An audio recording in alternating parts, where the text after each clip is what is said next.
Everybody can hear okay, right? No? All right. Classic. Maybe just hold the mic. I'll take the mic, Michael, if you want. Yes. Okay, members present include myself, Chair Jacob Pride, Vice Chair Robert Levenheim, Supervisor Michael Hilbert, Administrative Coordinator Jessica Hodge, Township Manager Julia Hylika, Engineer John Tressler, and Solicitor Ron Karasek. Thank you all for coming. Before we begin, I want to set a few expectations for tonight's meeting. Public comment will be conducted in accordance with resolution number 602, which governs the maintenance of order and the conduct of public comment at our meetings. All speakers must be recognized, state their name and municipality, and provide comments in a respectful and orderly manner.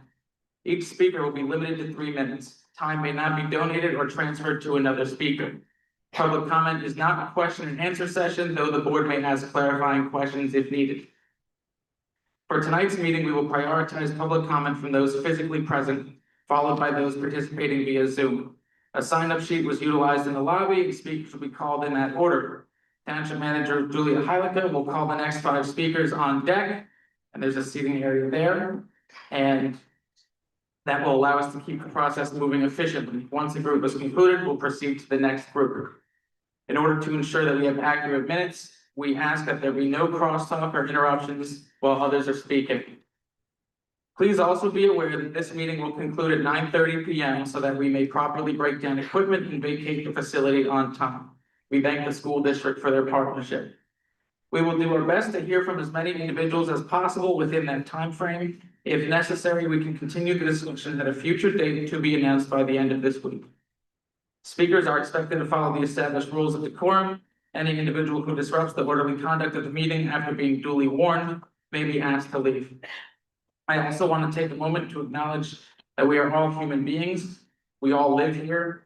The members of this board share many of the concerns that have been expressed by the community, and we take those concerns seriously. We are here to listen and to conduct the township's business in a respectful and professional manner. It is important to clarify that the purpose of tonight's meeting is outlined on the agenda, which is focused on considering resolution number 621 to invoke a municipal curative amendment and to receive public input on that matter.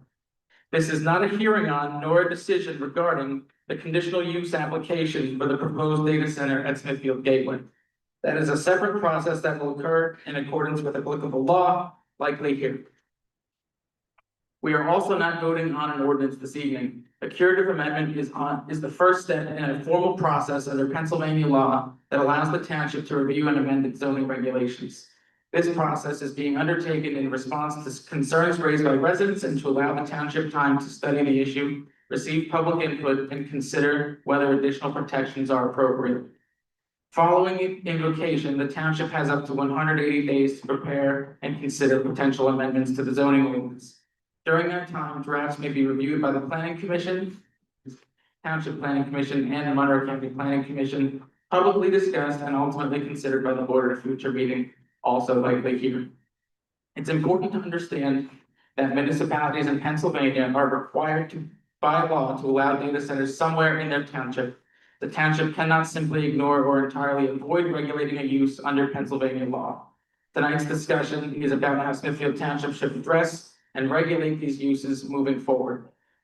Before proceeding, I'd like to introduce those present this evening, include myself, Chair Jacob Pride, to my left, Vice Chair Robert Levenheim, to my right, Supervisor Michael Albert, Township Manager Julia Hylika, Administrative Coordinator Jessica Hodge, Township Solicitor Ron Karasek, Township Engineer John Tressler. With that said, we'll proceed with the agenda. The only thing we have this evening, the first item under new business, the consideration to adopt resolution number 621, invoking municipal curative amendment regarding data centers and related uses. Procedurally, what I'll do is I'll entertain a motion, wait for a second on that, the board will have discussion, and then we can have comment on that. Just know that that is distinct from the input on the data centers generally. That is the second item. So if you have comments about how we can regulate them, not whether or not we should add additional regulations, that would be the appropriate time to speak. So with that said, do I hear a motion on resolution number 621? I'll motion to adopt resolution number 621, invoking a municipal curative amendment for data centers and related uses. Okay, motion by Mr. Albert, do I hear a second? I'll second. Okay, I'll entertain board discussion. I'll take it. Go ahead. So for those of you that were at the last meeting, you know we couldn't have the meeting because there were so many of you very interested, which is great.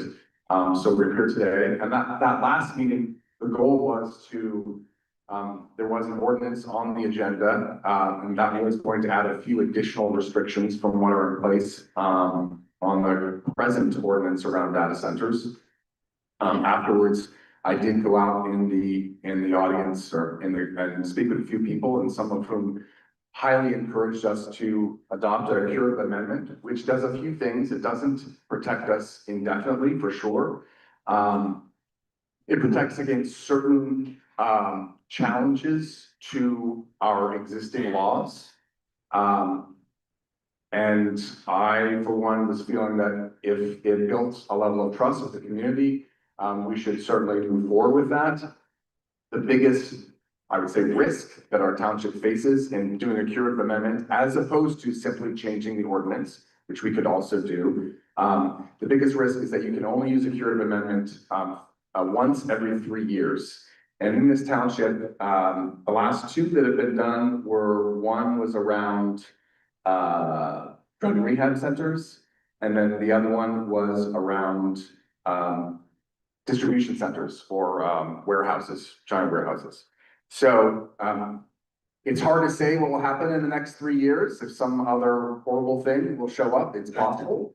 But for me right now, I think this is as good of a time to invoke this to add some levels of protection for the next 3 years. And again, it doesn't, all it means is that we have 180 days to do a little bit more due diligence, but we want to certainly update our ordinance to provide as many protections as possible as we legally can, to make it, I'm gonna say something the lawyer may yell at me, but to make it as hard as possible to have a data center in our community. I think what Jacob sort of mentioned.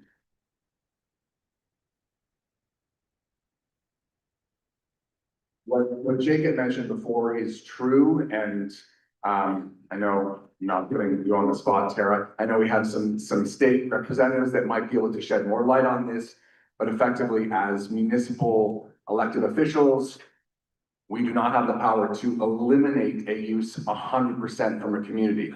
And effectively, if you make it so the rules so that it really is impossible, you say it's impossible, but there's absolutely nowhere that it could possibly ever be, that can also be challenged. However, you can make it so unattractive to a developer, so difficult for the developer that they're not gonna want to put it here. And I think that's what we're gonna try to do. And I think that's why we would like some input. Ultimately, it may not all end up in an ordinance that hopefully will pass within the next 180 days. But it will provide that feedback, and so we can put as strong of an ordinance in place as possible. So that's my view on this matter.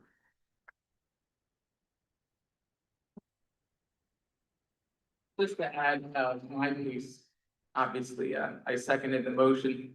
We originally had about 3 pages on the books for this use a couple of years ago. And when the distribution center craze started, we knew this was our next target. So we added 11 pages to that, and now we have a 14-page data center ordinance. So what we're talking about is not necessarily changing those requirements, but adding additional requirements onto that. That says it for my piece. I think Supervisor Albert put it very well. Robert, do you want to use this one? Yeah. Thank you. I'll stand up so I can see everybody on both sides. I guess I'm the outlier here. I'm opposed to this 621, not for reasons of liking data centers, but I think we're better off revising the law that we passed last October, which already restricts data centers, and I might say it's one of the first and one of the best in the county. What this new ordinance does that we're proposing, this curative amendment, is, to me, it just takes the problem over the hill. By that I mean that right now, in the amendment, what we would do is we would restrict data centers to the industrial zone.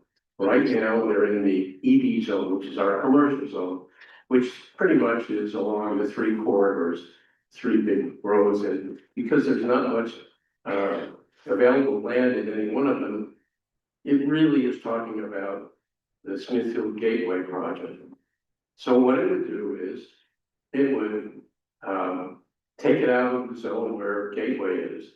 And that has nothing to do, by the way, with what the developer of Gateway has already filed as far as a permit to build with Gateway, even though at this point, he has no builder.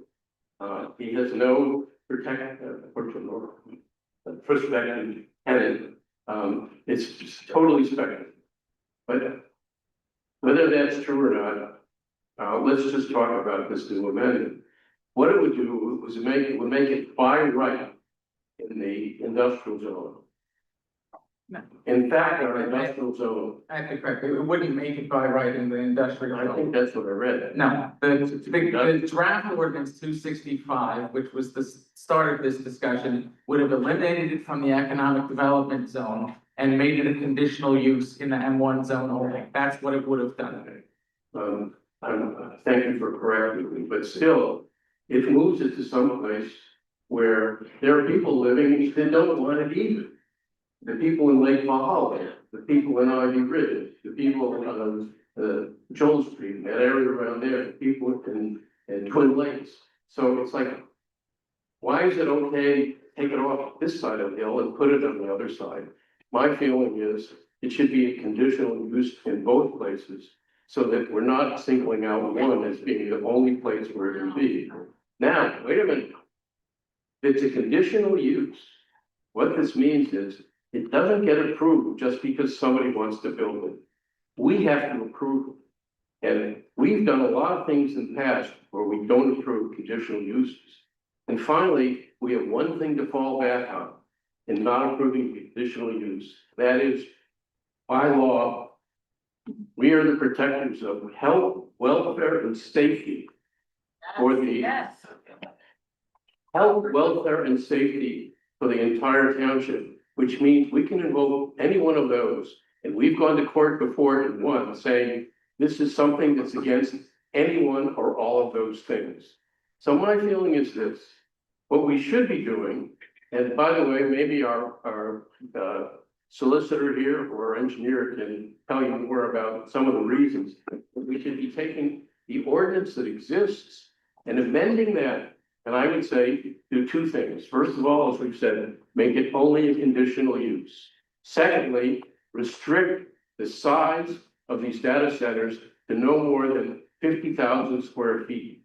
Right now, they can be 1 million square feet or 250,000 square feet. No one wants to build one that's 50,000 square feet. That's about the size of the giant store over by Walmart. It's much, much too small. Maybe in 25 years, when data centers are the size of our cell phones, maybe they'll build a small one. But right now, it restricts them in a way that nobody would want to build here. So that's why I'm opposed to this, but I'm not opposed to anything we can do to make it much, much harder and hard as possible not to build data centers in Smithfield. Thank you.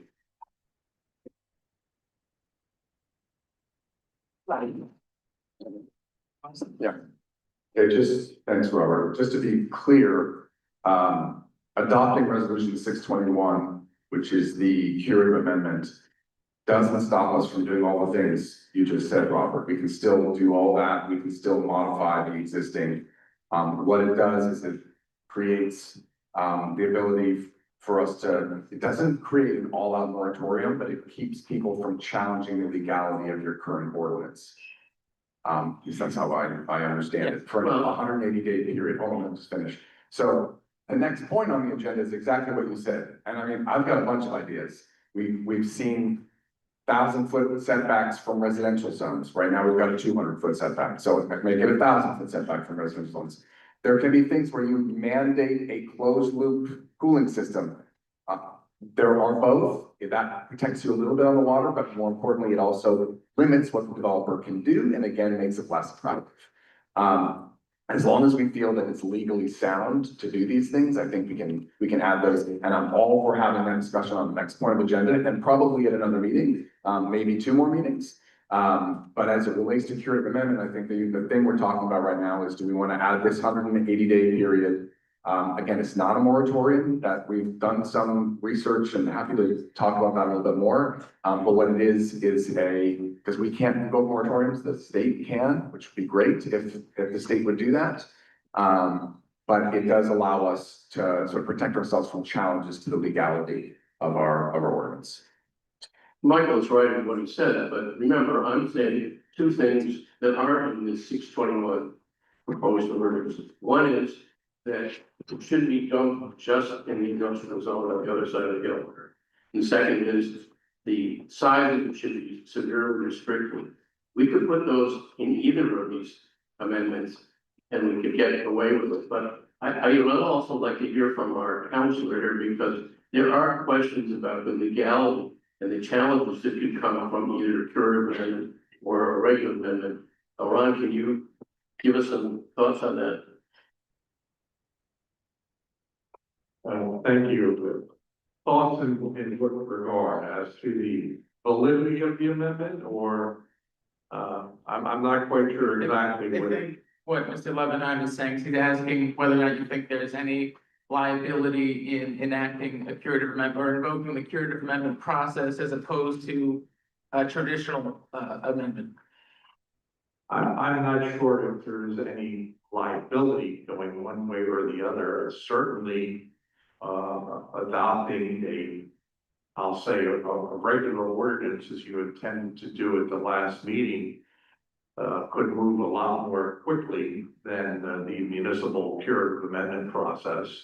Although though you have 180 days in which to act, you don't necessarily need to take all 180 days. So I'm not sure if there's much of a difference other than the municipal curative amendment allows someone to be unable to challenge the ordinance on an invalid basis. So someone can't say, well, your ordinance is valid because you don't provide this or you don't provide that. The municipal curative amendment basically says, all right, we understand that. We're doing our best to make sure that we correct that error. And then at the end of that process, the township can reaffirm the ordinance and say, you know what, it was never bad, it was okay. Or it can make changes based upon the discussions that were done. So I'm not sure if there's a big difference, but there is some. Well, I think it makes sense to go this route. Just before we would entertain any public comment, the public comment on this would be specifically whether or not to invoke that window. That's different than the additional input on what regulations you'd like. So for efficiency's sake, we can keep that minimal on the resolution itself, unless anyone has Open. any comment on whether or not to invoke the resolution. Okay, hang on. Vicky, I'm gonna have you come up to the. Yeah. Okay.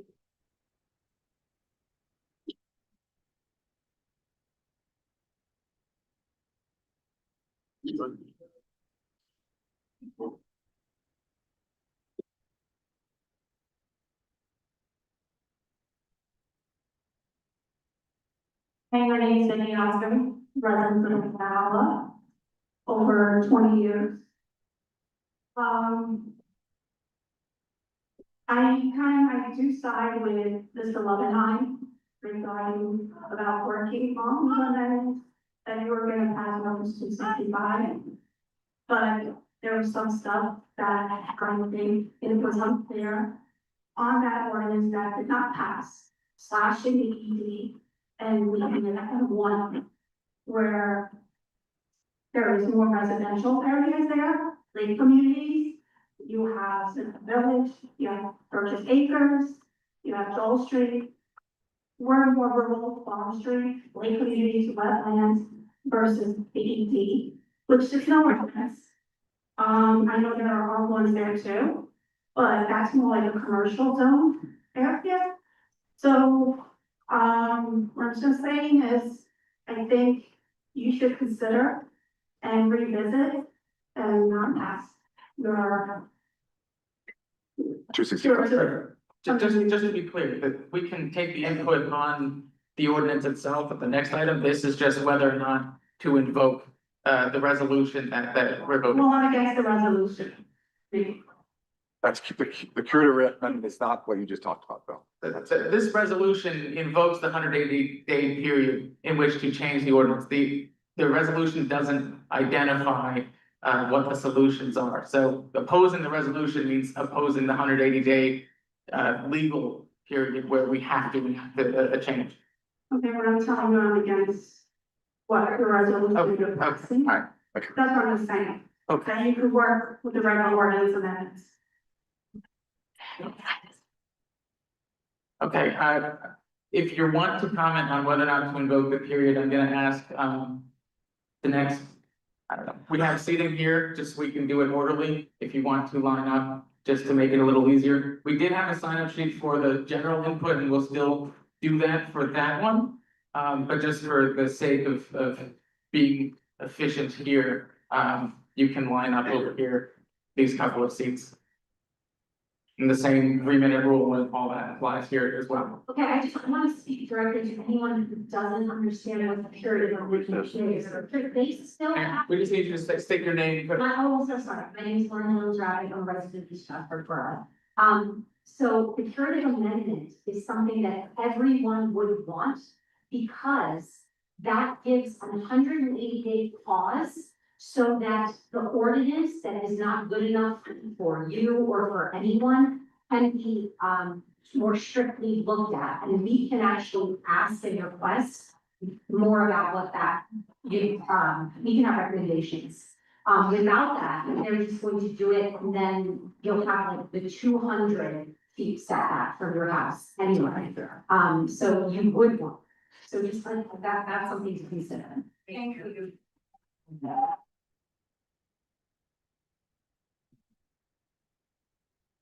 Hi, my name is Katie. I live in Smithfield Township, very close to Edmondsville.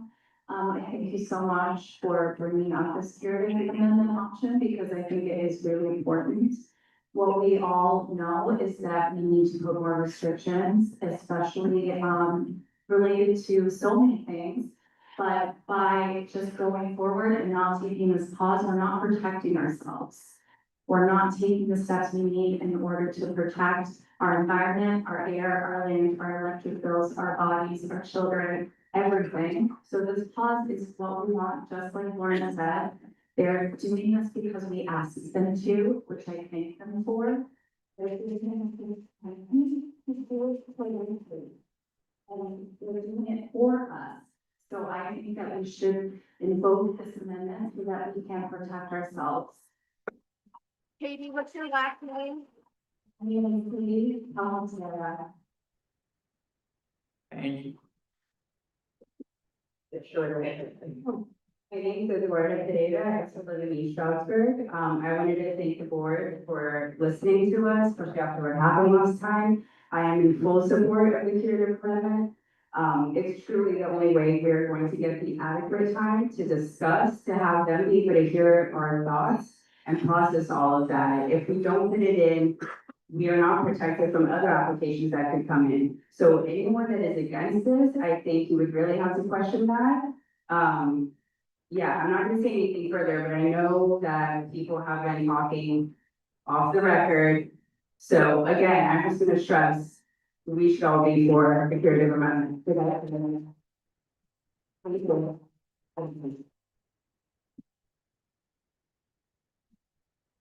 I'm Keith Robinson, Sparrow Township, and I'm supporting the curative amendment to give you guys more time, the town more time to adjust the ordinance, take in more public comment. And I also think it's very important that we all get the state involved, so the state has the more regional and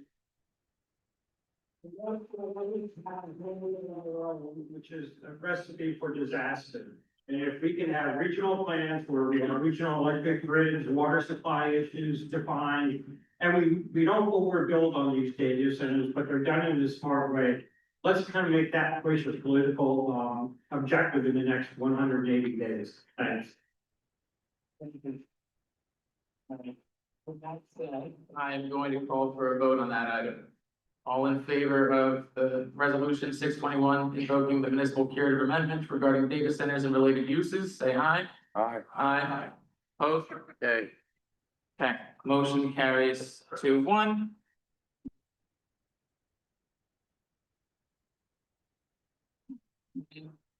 This is where the input really makes the biggest difference. This is public input now on what that amendment would look like. And I think we did a pretty good job setting that framework there. We're gonna follow the same 3-minute rules. And we have a sign-up list that will go first and go ahead, Michael. Okay, great. Thank you, for your support so far. Just want to reiterate in this process. I mean, you're welcome to say whatever you want. Obviously, this is your time. Just saying absolutely no data center ever. It, again, is not our power. That would be at the state level. So what we're looking for is strong ideas on how to make it so unattractive that no one will ever build a data center in this community. That can help us make a law as strong as possible. So I just want to reiterate that point. Thanks.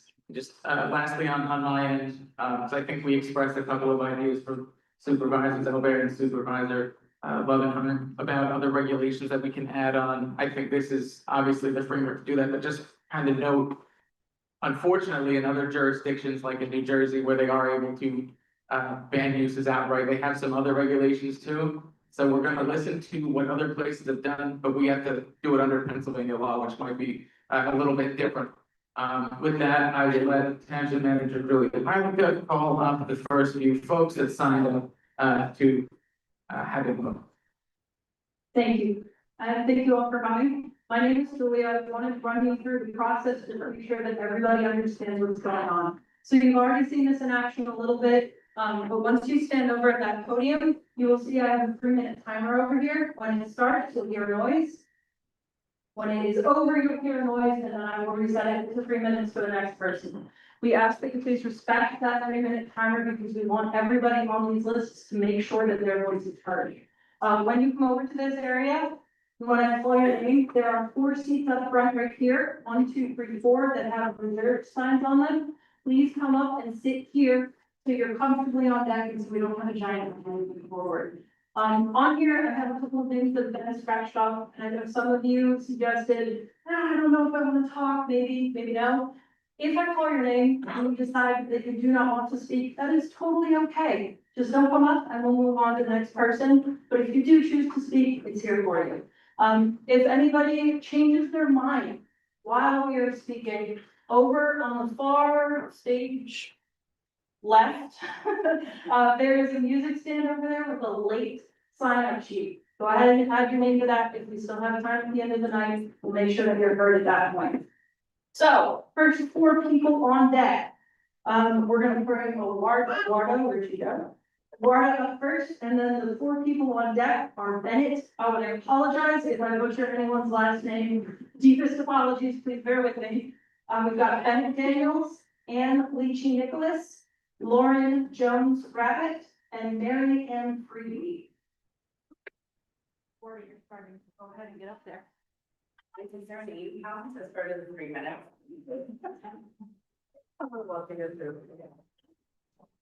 Okay, hi, my name is Veronica Pineda. I'm the co-founder of the Program Data Center Resistance Group. Our goal is to ensure we have the most restrictive ordinances possible to protect the well-being of our community, our resources, and our wildlife.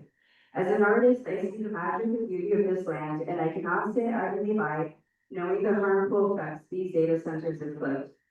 Data centers drain and poison local water supplies, disrupt migratory patterns of wildlife, and impact sensitive communities and our nervous systems with their perpetual vibration and noise pollution. Our group has researched ordinances from Montour County, Delaware Water Gap, Pocono Township, as well as auto ordinances by establishments such as Food and Water Watch and Penn Future. I'd like to enter into the record this document which lists all of the best clauses taken from these ordinances in hope that the board will thoughtfully consider acquiring these into their final draft. We plan to make this document publicly available for all to be able to access.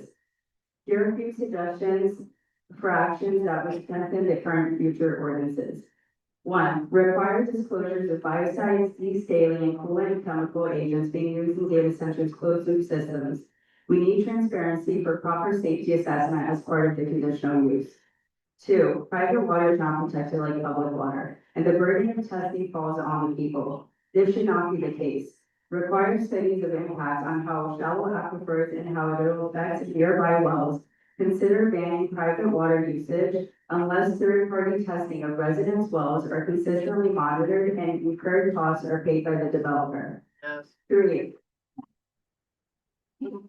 council please to define plan for these centers in regards to droughts.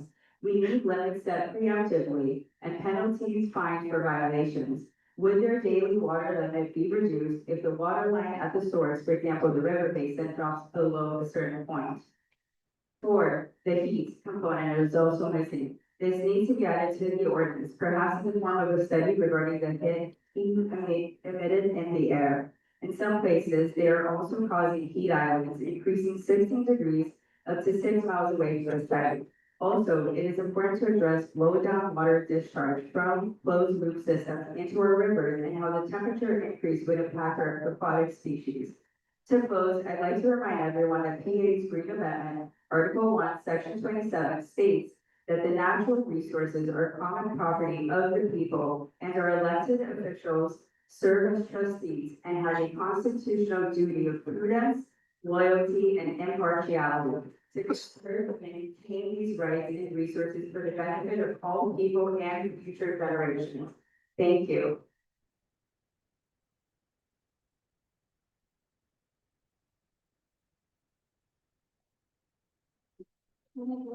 Thank you. Good evening, everybody. Thank you for coming. My name is Ben Stevens, born and raised in Delaware Water Gap, currently a resident in East Stroudsburg. I'm going to talk about the impacts of sound and vibration and how we can improve our ordinances. I'm a clinical speech pathologist with a master's degree from Temple University. My graduate education included extensive training and research in audiology, diagnosing and treating hearing disorders, acoustics, the physics of sound, and how vibrations are produced, transmitted, and received, including their interaction with environments, and most importantly, psychoacoustics, the study of sound perception, which is not only how we hear, but how we react to and are psychologically affected by sound. Ordinance 265, Section 4 is certainly an improvement over 260, but it is still missing critical protections for our neighbors. The maximum allowed decibels in the ordinance are A-weighted. Decibel weighted A, we can get nerdy for a second, measured frequencies to match the frequency range of hearing and hearing. This is great for general noise compliance and great for developers. However, data centers produce low frequency noise and vibration that these measurements miss entirely. These low frequencies are described, and I have this in all caps, psychologically intrusive. We may not be able to explicitly hear them, but we feel them. Exposure to these frequencies has been proven to cause sleep disturbance, cardiovascular stress, cognitive impairment, anxiety, and can affect pacemakers. To compound the issue, and this is the most important thing, the audible volume is not the biggest problem. It is the continuity of sound and vibration. Continuous exposure compounds the problem. A data center that will be a permanent, continuous 24/7 source of low frequency sound waves that cannot be managed with traditional methods. I saw, just for example, a developer that proposed, we're going to build a wall and put some bushes there. Not enough. These frequencies can be measured 2 miles away from the source. They can travel through concrete walls, densely packed trees and forests. They are the most difficult sounds to mitigate and often the most overlooked. I forgot where I am. Here we go. Sound studies going forward must include, and I can help everybody with this, A-weighted and C-weighted measurements to determine compliance. This will make it much more difficult for them. The sound and vibrational studies must include longitudinal measurements over time. The sound and vibrational studies must measure amplitude while the backup generators are running.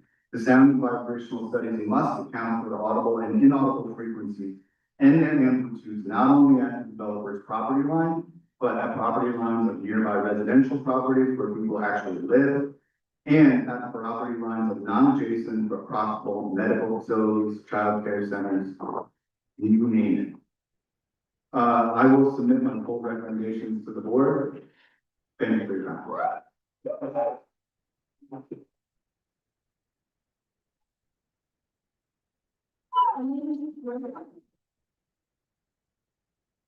Hello, everyone. I apologize. I do not have a prepared statement.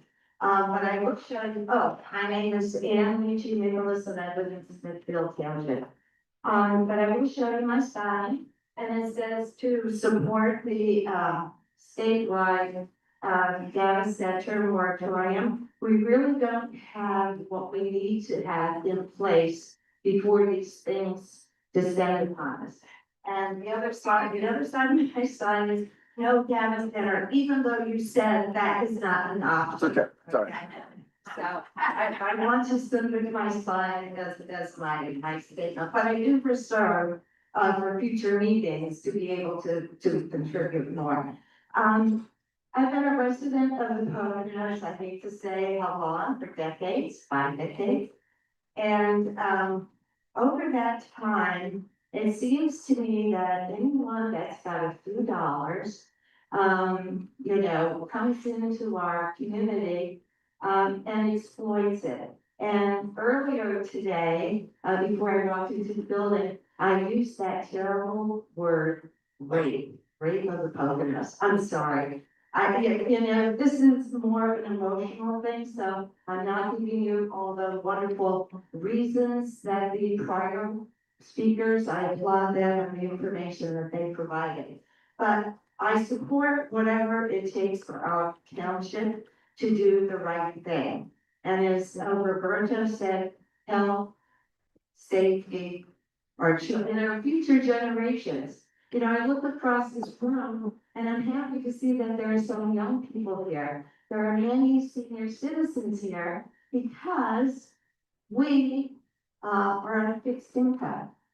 And the big fear about these data centers are fears. One, it's going to suck up all our water. We already have water issues, and it's going to increase our electricity costs.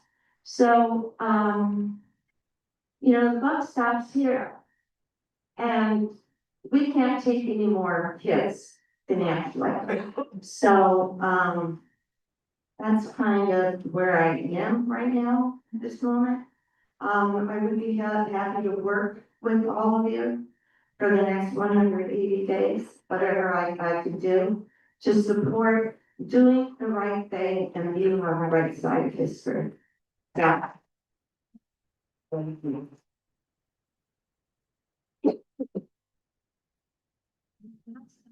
Okay, and Marion, before Marion comes up, I have next Kathy Kramer, Pat Brown. Your two names are scratched out, so I was calling them anyway, just in case. John Ballas, Valerie Wakeford. Thank you. Hi, I'm Marion Reedy. I live in Lakeville now. I've been there about 30 years, but I'm born and raised here. And I've been a manager of most of the larger resort and homeowner associations, communities throughout Smithfield Township, Middle Smithfield Township, Oakland Township. So I think we have to decide what we want to do. We have always been, in my mind, and maybe I'm nostalgic, the romantic. This is a beautiful national recreation area. We should pride in the beauty of this area. And if we don't do now what we have to do to protect it, take one look at Penn Hills. take a look at Mountain Manor. If that doesn't break your heart, Shawnee just closed, they're still maintaining it in hope of selling it. But the timeshare, that was one of the timeshare, which I also would, we have to decide what we wanna be. I don't think we wanna have data centers. We don't wanna have warehouses where we warehouse human beings. And that's gonna follow right behind this.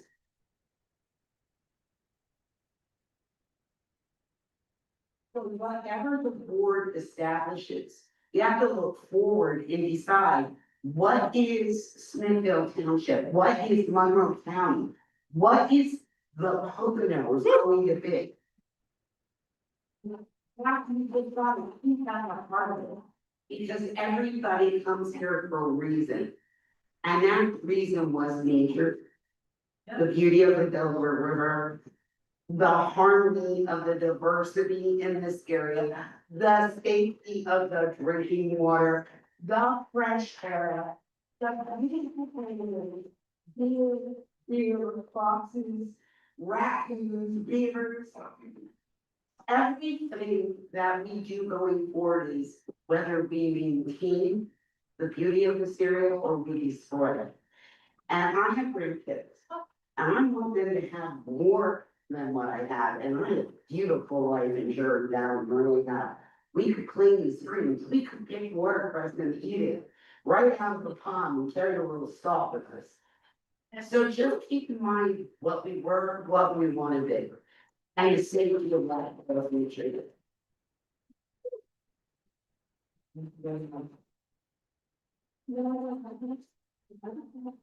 Okay, next people on deck, I believe I already called John Hollis and Valerie Whitford. We also have Vicky Osgun, Maria Morales, and Tiffany Dribb. Hi, I'm Lauren Jones Rabbit. I live in the Stroudsburg Borough, and I just want to emphatically state again that obviously no one wants this, not anywhere. As far as the current ordinances are concerned, I'm just here to talk a little bit about the 200-foot setback, which is absolutely ridiculous. It's so grossly inadequate. It doesn't make any sense as far as for protection from this hellscape. It would be laughable if it wasn't so detrimental. We know that distance alone is not the right starting point for this. The real issue is performance. So what impact this facility would have at the edge of its property and how transparently that impact is defined, how it's measured and managed over the full life cycle of the project, if it must go through. Hopefully it won't. I don't know what we'll do when it does. I think we'll have to do different measures at that point. We already know the answers to the questions based on other data centers where rare clusters of cancer clusters are being linked to their presence. That said, since we're making these ordinances stronger, hopefully in the next 180 days, hopefully we can do that 1,000 foot that you mentioned from any boundary, but that means not from the actual residential map boundary, but measurements from actual homes and sensitive receptors, which that means urgent care and St. Luke's could fall under that, Iowa could fall under that. Because we're all vulnerable to this. This 1,000 feet needs to include accessory construction as well. That means generators or anything that they decide to build. Montour County has already passed this, so it shouldn't be a problem at the very least. This means the developer must clearly define the expected effects of the facility on the surrounding community before any approval is granted. These effects include sound and frequency levels, cooling systems and backup generators, light spill and nighttime operations, air quality during the generator testing, visual impact, and any potential vibration or thermal effects. As we know, some of these places it's like three degrees higher. So anyway, transparency at this stage is essential. So we need reports given to us, and maybe the ordinances could be defined in such way.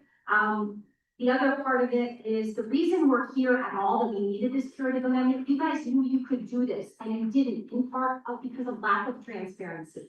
We didn't get that transparency, and that conditional use application could happen anyway. with a person who you know isn't in financial good standing. The school district has a $6 million tip. That means power brokers in the community, they, like the superintendent and the school board, they have almost like a, that they would want to continue this because he owes them $6 million. Thanks. So understand that and go to your school board then.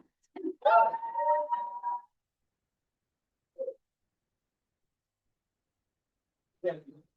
I just want to emphasize, there was not a Q&A, I just want to emphasize that if we could have done this before then, we would have. So the nature of the timeline, and Julia can explain exactly when that was, but that would have been an option, but for the last time, 3 years ago, we utilized this process. So I'll let her explain that. Yeah, so back when we did the curative amendment process for solar fields and distribution centers or warehouses, excuse me, that 3-year time limit expired on March 27, 2026. That was 2 days after the Board of Supervisors meeting on March 25th of 2026. The plan was to hopefully put it on the agenda for consideration at the April 8th meeting. The developer submitted before that meeting, so even if we had invoked it at that April 8th meeting, it wouldn't matter because the application was already completed. So that is the timeline set. Thanks, Julia. Sir? Hi, my name is John Ballas. I am a resident in East Stroudsburg. I've been in Poconos all my life. And I apologize if I stutter, I'm a bit nervous myself. Everyone has some points, but I would like to talk about, as Mr. Michael, you clarified it as making it difficult as possible to make data centers being built here. One of the ideas I proposed is actually a law enacted back in 2010. It was the Covered Device Recycling Act. And what this law applied was that manufacturers to fund recycling programs and prohibit certain electronics from being landfilled. However, due to mounting operational issues and recycling access problems, it was repealed in 2022. So currently Pennsylvania does not have a statewide e-waste recycling law in place. If we can enact just bring this back or a new e-waste law, it is very possible that these data centers come out of the.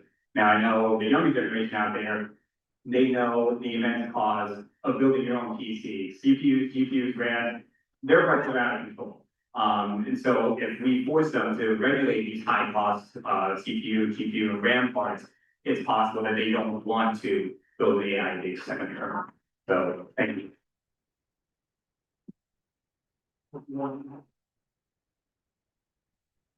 Okay, before Tiffany comes up, next on deck are Janice Benwick, Anthony Gilbert, Ian Herrig, and Jasmine Diaz.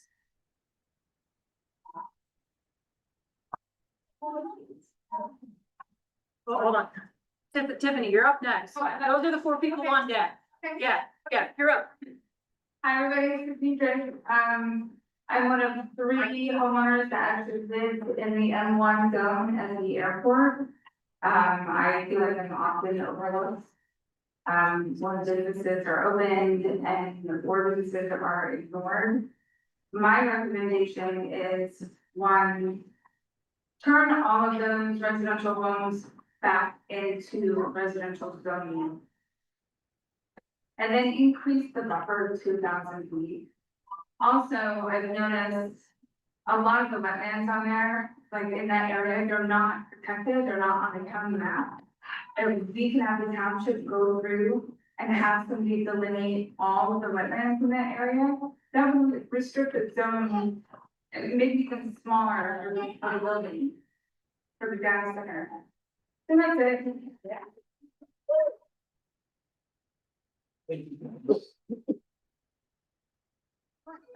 Hi, my name is Janice Benwick. I am a resident of Smithfield Township for 37 years, living in Lake Howell. I'm the president of Lake Howell HOA. And I'm spoken for the township, and I'm just here to represent 297 people in my community. Many of whom I've spoken to that are not happy at all with the changing from the ED to the M1, only because the same reason that everyone has been saying, we are a small residential area and it will affect our community. I'm gonna say, pretty seriously.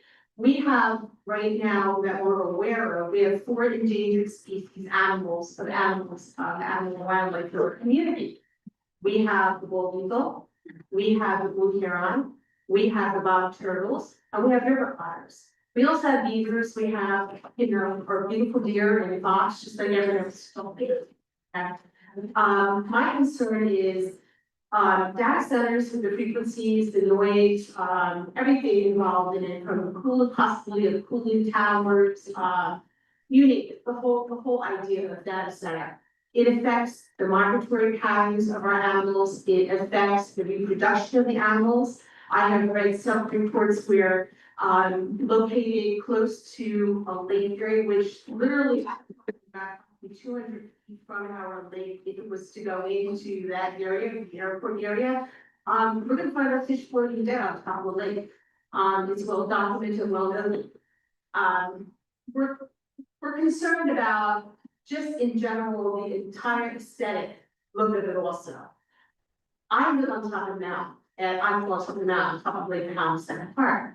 And right now with Vigal in the morning, when I look at my window at night time, I have this view of this huge, it looks like a warehouse lit up like a Christmas tree, 24/7. Now, I know that we have lighting issues where, it has to be certain, it has to be lower at nighttime. But I'm telling you, look at my window, it looks like something, I mean, I just have a beautiful view of the Shawnee ski slopes to the left. I can't even see anymore with the glow of that. I can't imagine more lights being added to it, plus the noise and the destruction of our beautiful area because of the data center. So I just like to go on the record saying that like how it is completely against data center, so again.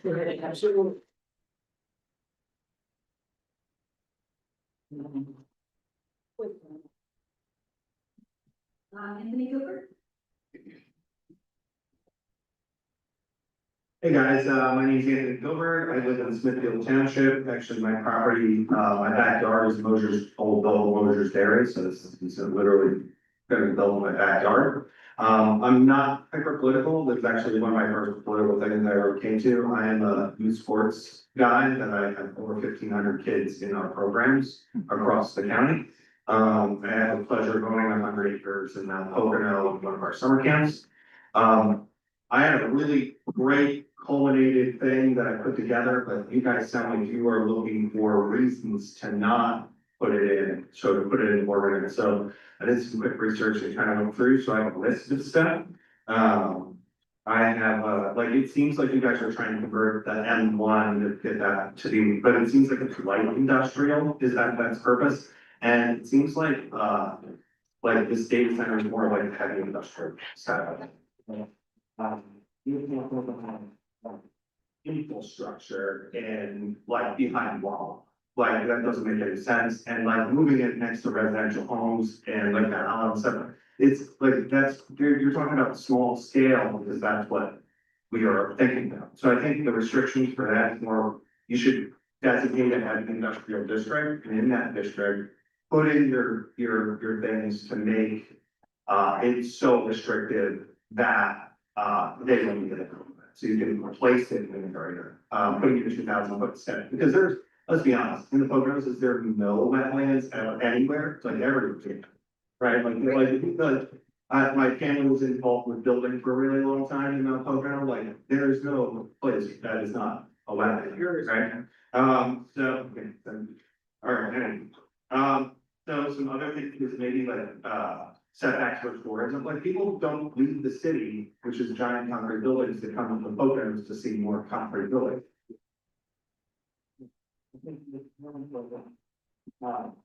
The lot and like woods and stuff like that, so maybe that I would also say square footage caps, because there's spaces, megawatt caps. So like that energy, like caps and like that's a way to limit it, because they're notorious for like, oh, okay, I got this 50,000 square foot thing, but now what's to other 50,000 square foot thing. I've met the guy from Legends. He is a crafty person that is not, he's smart. And he is not forthcoming with what he does. I had more than one thing. So I would, those are the things that I would recommend kind of looking at, is the H1 district, like a heavy industrial district, because that's not what M1 or commercial is. Commercial is supposed to bring value to your community and the people around you. That's. Awesome.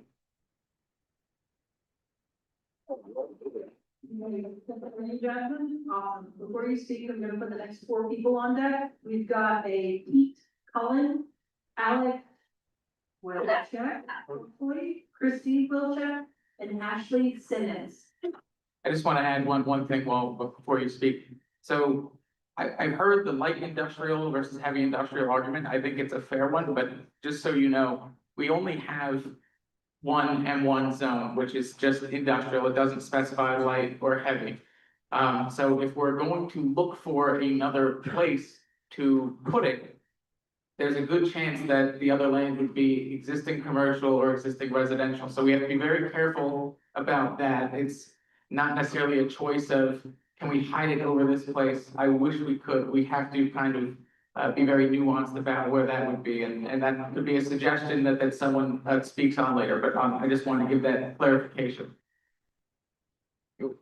Hello. Excuse me, one thing we really haven't defined is, where's the M1? It's the old airport, that's what we're talking about. And the paper mill. It's the paper mill, but of course you can't build on top of the paper mill. So we're talking about the old airport is the place where we. All right, my name's Dr. Diaz. I live in Garrett Township. I'm probably not gonna be as prepared as my fellow peers. I kind of did more of like a rush job trying to figure this out, and then as we were going through it, kind of brought my questions on a little bit less. But overall, I think that for the ordinances we could add, to make it a little bit more difficult for the data centers, are they required to report on their emissions and share their emergency preparedness plan? Like, how much transparency are we forcing them to come forth with? Because a lot of it seems like it's, if you give them more hurdles to get over, and how transparent they have to be, it's a little bit more difficult. Where in fact, like, specifically they draw up their electricity from, and are we requiring them to build their own, like, wind turbines, solar panels, other alternative energy sources, so that to meet the demands, so that it's not going to just be passed on to the residents and things like that. Yeah, just overall, are we putting in place different things to make sure that they're paying their fair share, so that the electric and financial burden along with the different water sources aren't going to be passed on to the residents? Are there going to be, everybody keeps bringing up this, how much vibrations and noise and different things that. So we're gonna have this thing in place, so that the noise ordinances themselves, data centers, when I was looking it up, they can generate noise exceeding 90 decibels, while anything above 85 is considered harmful. So we're gonna put things in place to try and like limit that, since they are technically 24/7 facilities. It's gonna be more like a limited time that like that you do like be in operation during the day. Yeah, just overall, how this is there gonna be an increase in like limiting their electronic waste and on the solution to make sure that we know all the things in place for them to have to get rid of this thing. Yeah. Thank you very much.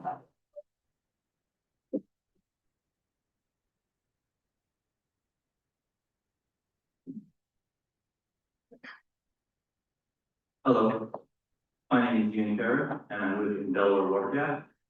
Thank you to the board for hearing our comments, and thank you all for coming. I've come here tonight to speak about water usage, data centers, to voice my concern with the general impact of these centers. With regard to ordinance 260, we'd like to see a larger area taken into consideration in conducting water feasibility study. Right now, the ordinance declares 1,000 foot in all directions for property boundary. I'd like to see that increase to 1 mile. And that also includes for all surface water, perennial, intermittent streams, rivers, lakes, reservoirs, ponds, etc., also increased to 1 mile.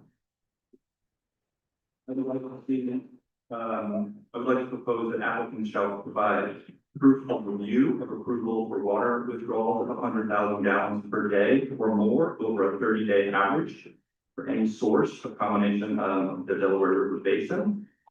In addition, ordinance 260 requires detailed water feasibility study, but only if the applicant uses non-public water.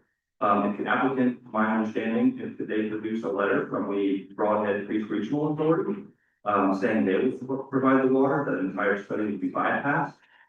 Given that this region's water and wastewater infrastructure is already under stress, as American Water acknowledged at the Department of Environmental Protection from hearing, we fact a single letter from the water authority is not sufficient protection for this community.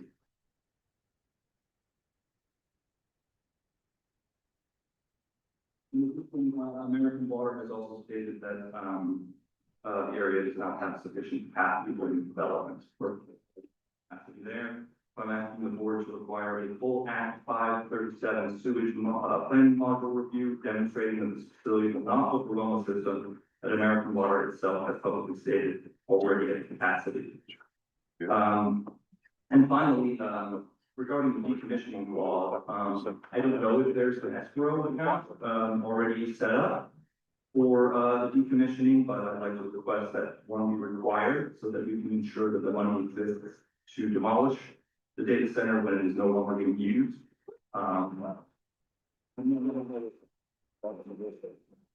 Finally, on a more personal note, I find this area is really wonderful, and I'm not a religious person, but I often compare it to the Garden of Eden.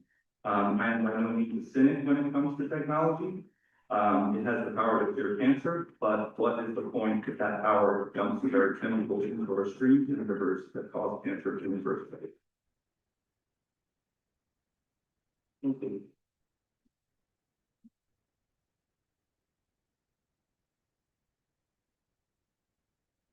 I'm Pete Cullen, also a member of the Lake Valley Association. I'm a transplant, hopefully a good transplant, but I moved here because of the beauty of the area about 14 years ago. And my property, and again, it's not my backyard, I'm not one of those people normally, but I'm concerned about the more global effort there. I am at the corner of the airport, and I actually bought a piece of the airport several years ago to put it in my dream home. And with this is coming up now, I'm changing my plans. First, the airport shut down, and now we've got the, prospects for some heavy, what I consider heavy industry. So, I just wanted to make, I'm an engineer, I'm gonna just go through bullet points here, I have 20 seconds for bullet point. But anyway, just some facts to consider. You're talking about 50,000, that's what made me come up here to speak. Then I had to start writing my notes. I was just coming here to learn tonight. But you say 50,000 square foot, a 50,000 square foot data center is still 10,000 kW, 10 megawatts. That's 7,000 homes. Smithfield Township, I had a Google law sitting back there, has about 8,000 people living in it. So let's just put things in perspective from one facility. So you want to keep that. You also want to check with, I'm in Med Ed territory, but the families are all over the place in PPL. But you want to make sure they have a revenue credit that will make sure, they'll ensure that the data center will pay their fair share for the new infrastructure required, not increase our, we talked about active generation capacity.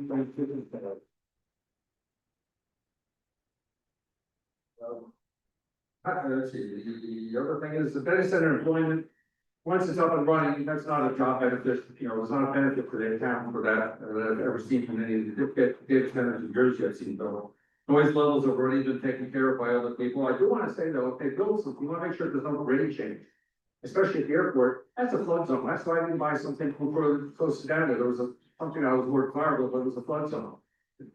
Bygone, I had to deal with 2 years of construction banging my bed in the window, listening to that through the woods. Now I can see the lights through the woods too. But when I went over there to check out what was going on, they raised the area 4 foot, 5 foot above what was there, the existing grade. So that's a lot of grade, and that means more water runoff. And my little stream that waters my property into Lake Ohio. So, and whatever else runs into it. We talked about stormwater runoff. I appreciate the eloquent statements other people have had before me. But you gotta be careful there. They have on-site diesel generation, so there's gonna be huge diesel tanks, because they apply code that they're data center that meet all kinds of international standards with big, in case Med Ed fails. that they have generation on site and enough, general oil, diesel oil sitting there that there's spillage containment and, you know, talking about stormwater runoff. What else here? The HVAC, they do back flushing and, descaling. They have lots of batteries for the UPS systems on their local power supply systems. There's a lot of hazards there. Whoa, that went fast. I got to see the well. You want to find a way to do that, or do I have to put that maybe to change that?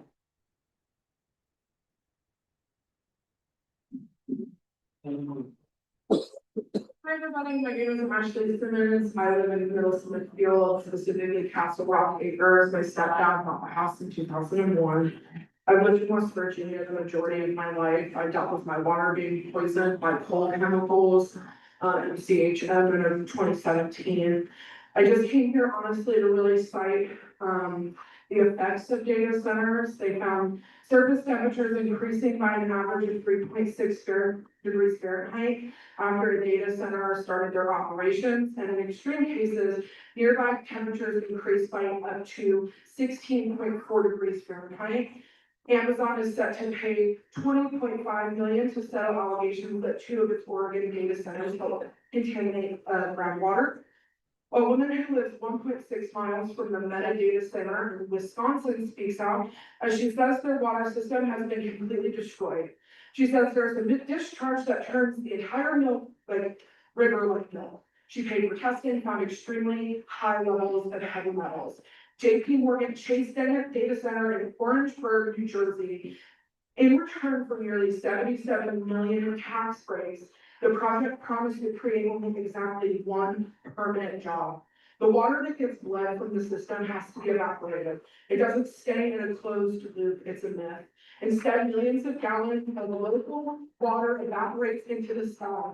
Big tech sells us a myth about sustainable closed loop, but the sheer heat of the modern AI servers require them to drink millions of gallons from local reservoirs to act as a liquid heat sink while simultaneously dealing with forever chemicals. Data centers are devouring water and power at a scale that most people can't even comprehend, while communities are left to deal with the consequences. They worsen our air quality, strain our local power grids, and they will raise our utility bills. You're asking us to permanently poison our land for a few short-term economic gain of a very few. Thank you so much.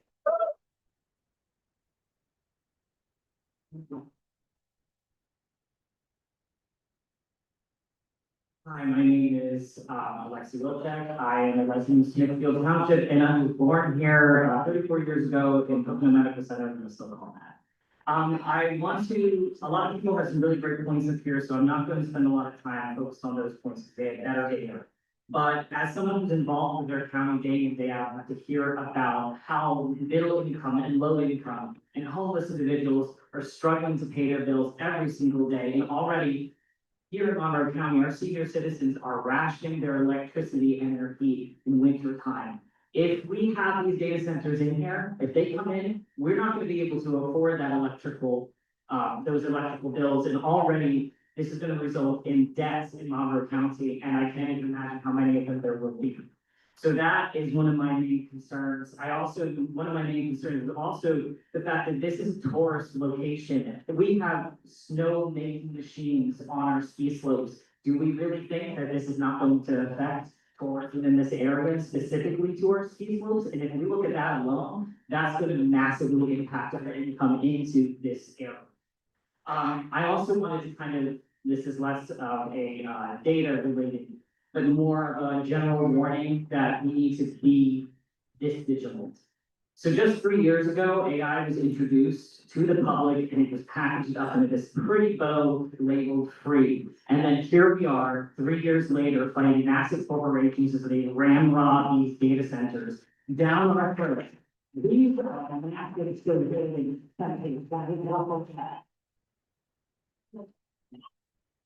Country will be exploited and sold to the highest bidder. That is the outcome. If they call these data centers what they actually were, which are surveillance centers, most everyone in the United States would realize what critical danger we are actually in. This is a monster whose exact shape we do not know.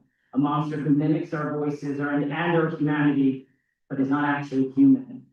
That monster overnight crept into our phones, into our homes, into our research, into our art, and in 1 year, it devoured everything humankind has ever digitalized. Do we really understand that? These beautiful symbols we will build for this monster, and we will sacrifice our natural resources, our endangered species, our clean air, our precious waterfalls, rivers, lakes, forests, and inevitably the lives of our children at this altar. We do not know enough about AI. And there are no free laws.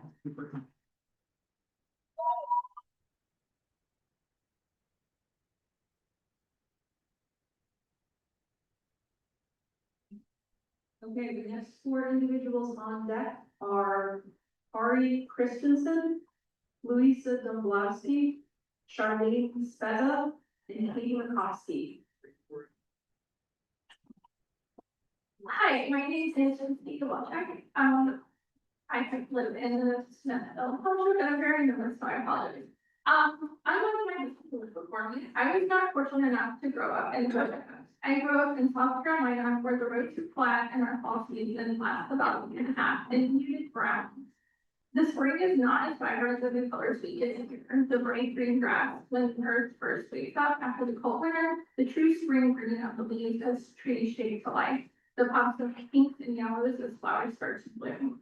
I am lucky enough to live here now, where the seasons restart and the full will of the year is announced and felt. I moved here partly due to this reason, also because obviously my husband was. This is a beautiful tourist town where people come in the winter to ski and snowboard on the slopes, and in the summer enjoy the beautiful luscious mountains and flow lakes. And here I stand 7 years later after moving here to fight for my home. And I will say that over my 35 years, I've noticed something about the government and government about these projects. No one thinks about the long-term exploited, as mentioned by many people before me, but also the exploited these rolling blackouts and siphoning up all of our drinkable water. I know the bigger guys don't really care about us little guys. The ones who can barely afford electricity prices as they are now, the ones who need the electricity for their jobs to be able to live, and the ones who are barely scraping by in this economy built for the ultra wealthy. With many data centers, with many data centers, this planet, the only one we can live on, will be destroyed. The tourism in this area will plummet. No one will travel to see a wasteland. I have fought my entire life to save this planet. Every school project, every time I get to speak, I speak out on saving the environment. But I never thought I'd have to talk about data centers and how they affect the environment. And at this point, I just have to wonder, will one not be happy until Earth is a desolate rock? Who will fight to keep the planet healthy and livable? You think about the future, your children and your children's children, they do not want to grow up in a world that's dead and rotting. Why would you want that for them, and why would you want that for the people in this room?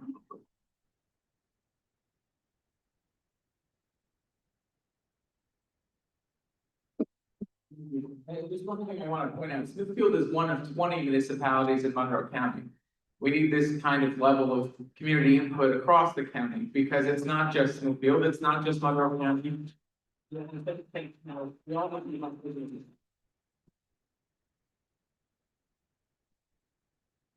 Hello, Karen Christensen, resident of Pocono Township. So this is something a lot of you probably have thought of, but do we use AI? Do I use it? Does the township use it? Do we as individuals use it? Because if we are using it, we are basically supporting the very thing that we don't want in the environment. We don't want it in our neighborhood, is it fair to want it in another neighborhood just because there's an industrial zone over there and it's not over here? So it's just one other thing. Does the township use AI? Because if we do, then to say we don't want any data centers anywhere is a little hypocritical. Because as long as we continue to use it, there's going to continue to be a need for it. And I realize that one person or one township or perhaps even one state not using AI is not going to get rid of it because there are many who want it. But if you have billions of 1% or billions of townships not using it, it can make a difference. The other thing I was gonna say is, somebody else did kind of bring this up, but when you look up like data centers in opposition to them, you see like, oh, sure, maybe it drains wells, maybe it does like contribute to noise that causes mental illness, maybe it destroys wetlands and other wildlife habitat. But it brings jobs. Data centers bring jobs. So you say like, what is one of the main points of AI? It's to reduce humans in the workforce. So how do AI data centers really increase jobs and bring jobs? It's just a no. So humans have creative intelligence. As far as I'm concerned, like, yes, we definitely mess up with that creative intelligence, but it by far beats artificial intelligence.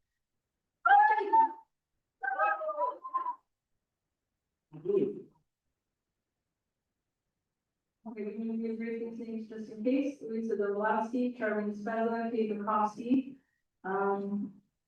No, okay, next 4 on deck, Arthur Zerpoli, Lucy Zerpoli, Keith Robinson, Bruce Eden.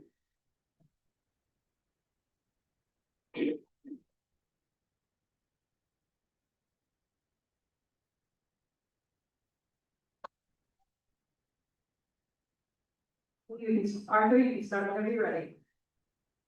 Good evening, everyone. My name's Arthur Zerley. I'm a newbie to Pennsylvania. I've only been here 3 years. I'm a big advocate against pollution.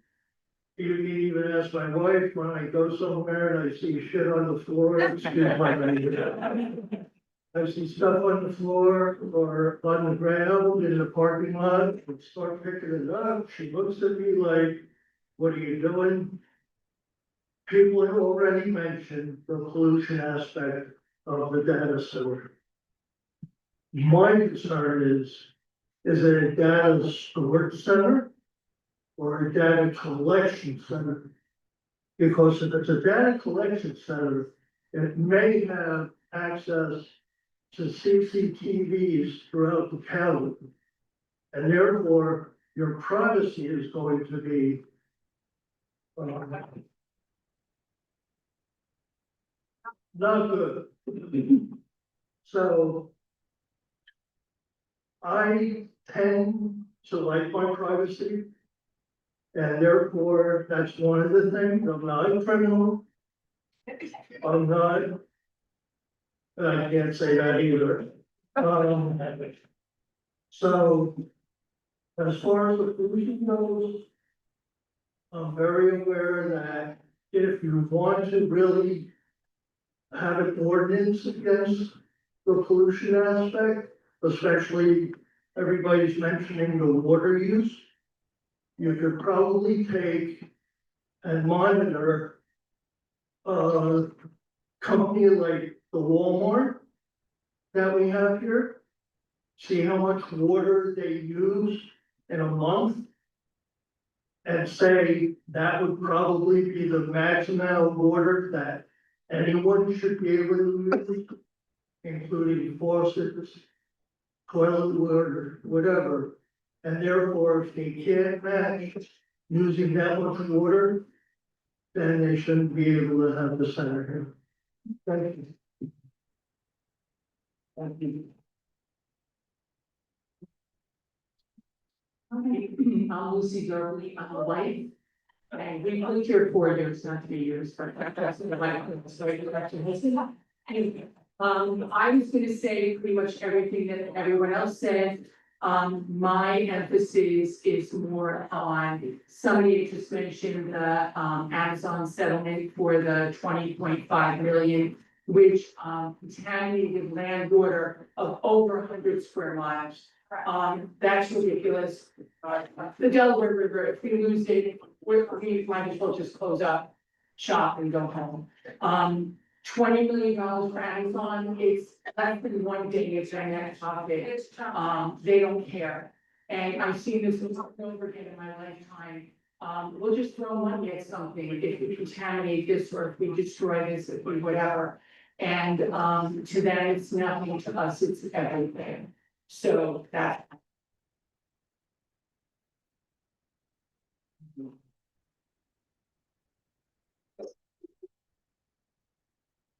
Bruce Eaton, East Stroudsburg.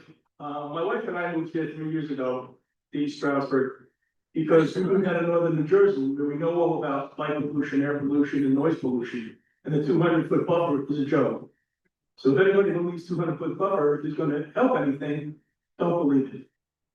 All right? My point tonight is nobody's talked about this.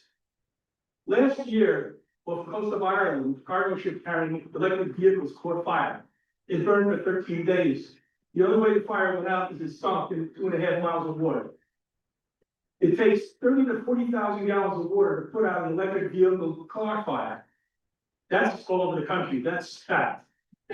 What happens to these data centers? They're lithium batteries that run it, they're diesel generators that run it. That catches fire, you're gonna have an environmental disaster here. Who has a fire department in Smithfield Township that's qualified, or if you can handle a fire like that? Nobody. Nobody's gonna go to the fire department. Is the developer gonna pay for the specialized training? No, we don't hear anything about that. Are you gonna bring in training from the county, the state? How many fire departments are gonna have to come in here when you have multiple towns coming in to put the fire out that may not be able to be put out? I have 4 words that come to mind when I think about this. It's an environmental disaster. It's 3 Mile Island and Chernobyl. Maybe we don't know that. So when you're talking about these lithium batteries, once they're done, they dump them in the ground because there's no place else to put them.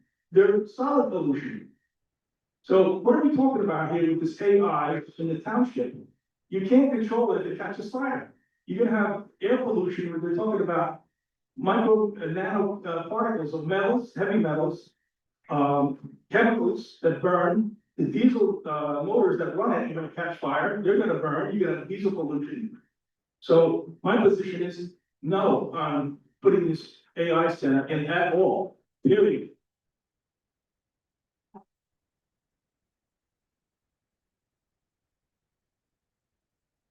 I'm gonna bring the next 4 people on deck, just follow the ordinance there.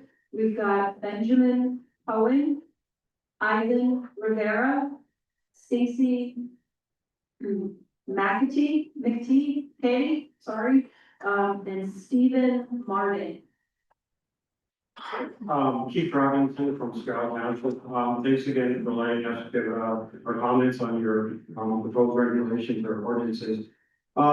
I think it's important that we define 2 overriding principles in dealing with data centers. One, one that our first interest should be to protect our residents, our resources, what we have in the township now. You have an obligation to protect your residents. A data center will not be in the best interest of your residences or your businesses in the town. Secondly, I think not only Smithfield, but Monroe County should have the concept that they're gonna fight like hell and keep them out. That you're gonna do whatever it can to prevent data centers in this region, because we don't have the resources to support them. So that's kind of my thoughts on overriding principles. Second, with regard to some of the details of your ordinance, I would agree that we need a buffer of at least 1.5 miles to 1 mile. I would recommend that you have economic analysis incorporated into the planning process, so that the town and its residents know what the economic impact is to houses, communities, centers, businesses in the area.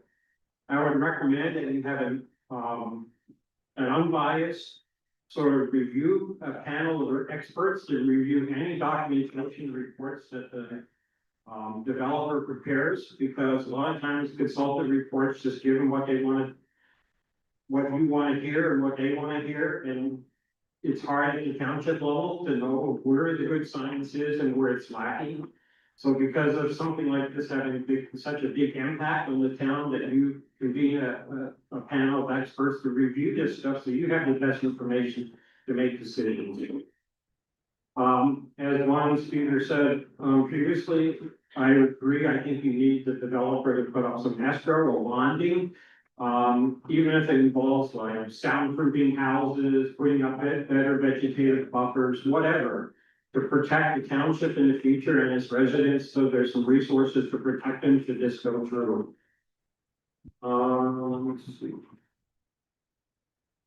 I think that's pretty much it. Oh, one last thing. We haven't talked about it, and it's rarely talked about in development projects. Climate change is real. The heat generated from these projects will include what we see with climate change. Our hydrologic cycles can be heavily affected by climate change. So what you have now for water resources, we may not have in 10 years. In fact, drought will probably increase and become more severe in 10 years. So I think whatever kind of planning you do, you need to incorporate climate change scenarios in your planning.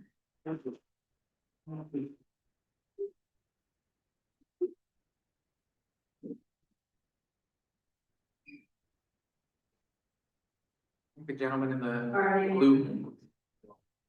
Ivan? Good evening. I have everyone before me.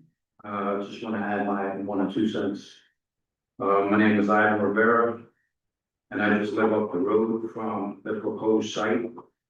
My family and I moved to Smithfield Township 25 years ago because we wanted a better quality of life, a peaceful community, a residential environment, and a place to raise a family. I also want to be clear, I work in data centers. I understand these facilities, how they operate, and what comes with them. Because of this firsthand knowledge, I can say plainly that I want nothing to do with living human.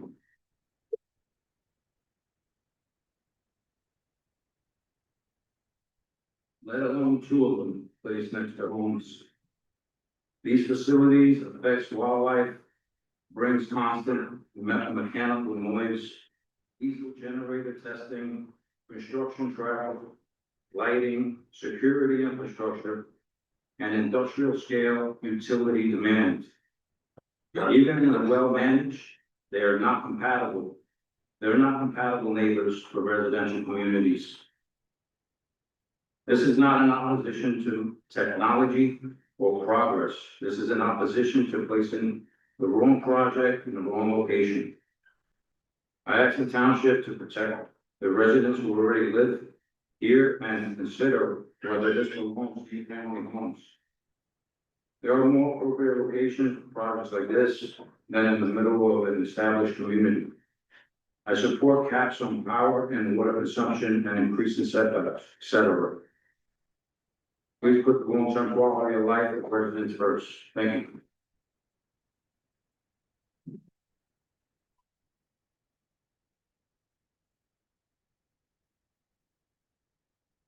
Hi, my name is Nikki Maxey. I live in Price Township, Virginia. And I just want to mention, it's really crazy to me that these corporations they've already taken over our towns. If you look over, Tannersville, Martinsville, there's a whole bunch of places that we do not need there. I don't need another wall, for example, they're gonna be too. I also think that, especially with how much access everybody has to this, AI is not sustainable. Everybody has access to it, that's so much water being wasted, and where is it gonna go? What are we gonna do with it? I think we should be pushing as much as possible, to stop this work. Thank you everyone for showing up, by the way. I think this is very big and important. Thank you.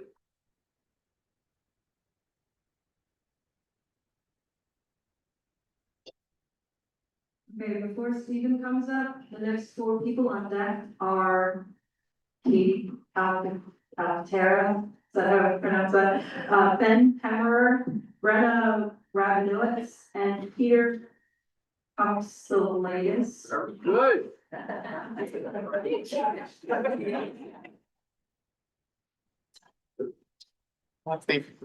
All right, Stephen Martin, Smithfield Township. I'm not gonna waste a lot of time here talking about how bad data centers are. That's the reason we're all here. But I've been fighting against a lot of data centers across NEPA and the Lehigh Valley, so I'm just gonna give a couple of policy suggestions.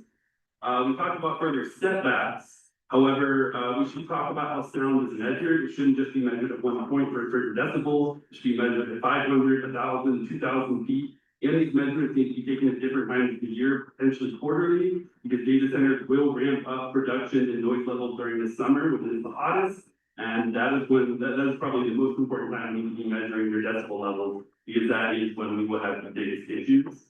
DEP regulations on stormwater runoff and impervious square footage are not strict enough in my opinion. We should look into, if possible, putting in stricter regulations, especially for something like a data center that is gonna have very, very, large amounts of impervious areas, and try to increase that as well.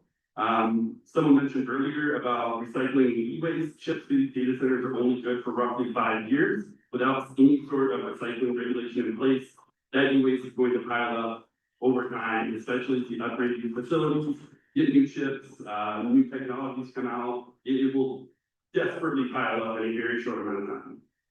Something that was proposed in Lower Mount Bethel is lower, downward facing lights to protect our dark skies. To protect our dark skies, it is much more effective to have downward facing lights and require downward facing lights, so that the issues that people have mentioned here before, looking across from the top of the mountain, they're not going to see shining lights in their eyes. They're going to mostly see them only pointed towards the ground or not see them at all. The M1 zone, it is away from most of our highway and waterways, but we should try as much as possible to keep it away from them. That's the biggest puzzle we really have here, is to restrict. You know, we have a ton of wetlands around, but the more research and the more we can point out, here's a waterway, here's a wetland, even if they're private, you do have a duty as a township to try to protect that, and that's a good way you can try to fight against that. Wanted to mention size restrictions, but I think more importantly, it's restrictions on gigawattage, especially related to our local power plant capacity. And Lower Mount Bethel, their 1.3 gigawatt facility would basically take the amount of power that's equal to half of the maximum capacity of both power plants in the area. So researching our total possible capacity and limiting it based on that would definitely help to restrict the scope and size of projects. Another is, I know a lot of municipalities require added green space back for what is deforested or destroyed. So especially with a project like this, again, with a lot of impervious area, possibly increasing it. Oh, I'm out of time, but we'll talk more about this later.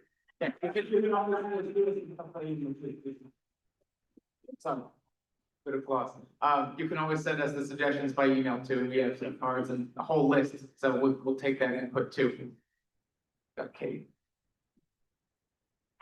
Hi, my name is Katie Calcaterra. I live and work in Smithfield Township, and my daughter also attends Smithfield Elementary. I left New York City 5.5 years ago. I came here many reasons everyone else did: nature, land. I grew up in Missouri. I wanted my daughter to have a really similar experience. And I wanted to have a community. I wanted to know my neighbors, and I have that here. I'm super, super grateful for all of you showing up for your community. Thank you for being here. Thank you for calling a special session so you could hear us.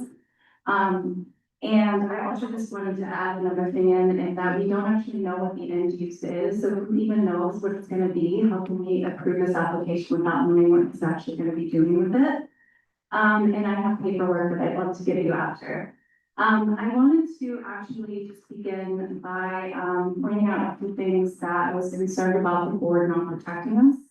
I know you said that there was an amendment aside. I saw in minutes that you started working on these data center ordinances in November of 2024, which was 17 months ago. And ordinance 265 was ready to be voted in on April 22nd. So it seems like you have quite a long time to work on that. The developer filed his application weeks before the vote. So my question is, what happened during that time? Why did it take so long? I saw on February 25th, the board voted to restrict data centers to M1, but Robert Levenheim voted against it. So that was another delay. Yes, today, I will continue to ask for you for submitted during the October 2025 meeting. Members actually stood and asked directly, can we move this to a specific zone? You did not take their, recommendation, that's the only bit.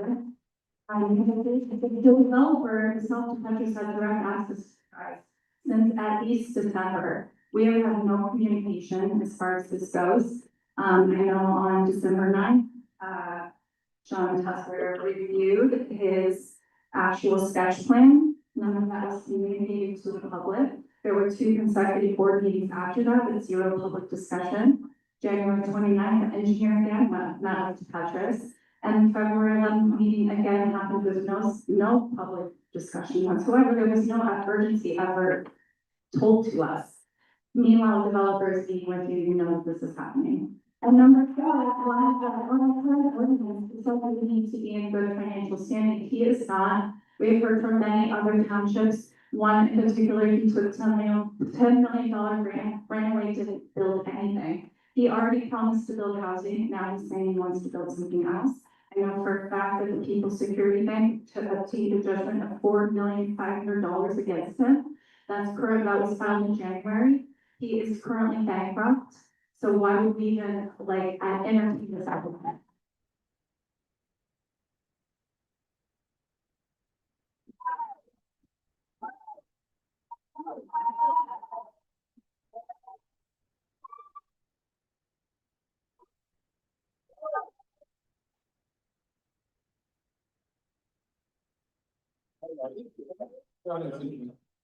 Thank you for that. If this conditional use application does come out, please come, say all those things so that they are on record, and that allows us to deny that application, okay?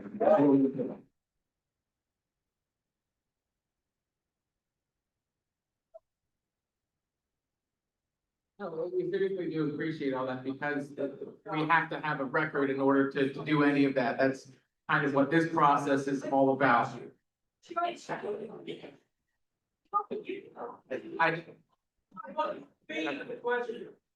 We're not gonna have a crosstalk. I'm gonna let her speak. I just wanted to clarify something. Go ahead, Brennan. My name is Brenna Robinowitz of the Stroud Township. I moved, or my parents moved me to Stratford when I was 3 years old. I went away for college and law school, and I gave up my career in New York City because to move back here because I couldn't live without our beautiful forests, streams, and mountains. I know as a township, you don't have the power to ban data centers outright, but I ask you to regulate them like our lives depend on it, because they do.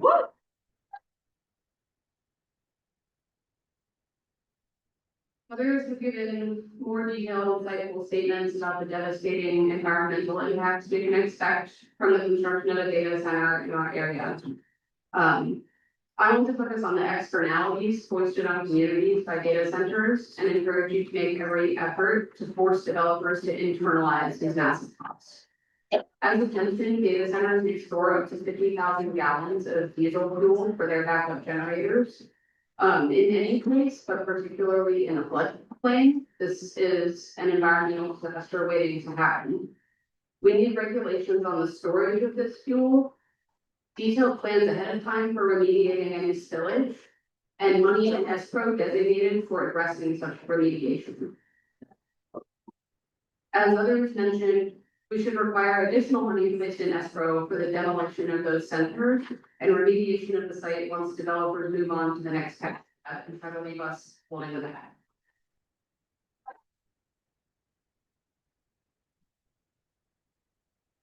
They should also be required not just to pay for in-depth environmental studies before building, but continuous monitoring for pollution of our waterways, groundwater, soil, and air. Finally, it is well known that data centers substantially increase the electric bills of the surrounding communities, so they should be required to quantify and pay for this increase in electricity costs. If they insist on building these monuments to destruction, they should not be allowed to offload the cost of their creed onto our communities.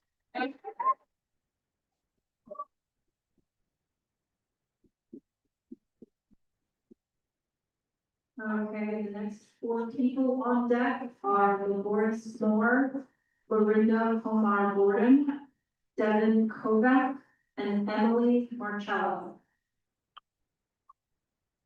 Hi, my name's Pete Kapselitis, and I'm in Pennsylvania now for over 35 years, moved from Jersey. I just want to say yes and thank you for all the speakers ahead of me. I totally 100% agree with what you said, 100%.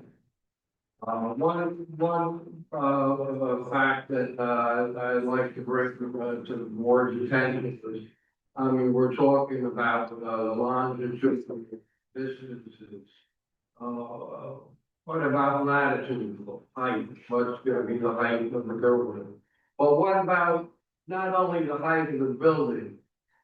My concern is what depth will they go into the aquifer? Okay, what depth will they drill into the Smithfield Township aquifer? All right, as far as I know, the aquifer holds about 36 billion gallons of water. Okay. And that aquifer feeds the streams in the lakes, et cetera, et cetera. All right, so you somehow, some way, it's gotta be monitored, not only water usage, but the depth they go into that aquifer, maybe even somehow, to limit their water usage to surface, gathering. I mean, because once they go into that aquifer and you get, the diesel spill, or one other thing that people are forgetting, what about the freon? All right, these warehouses need massive amounts of air conditioning. All right, if there's a freon spill, and that gets into the aquifer, just the Poconos Divide. All right, so just want to bring that to your attention, and again, thank you all. Name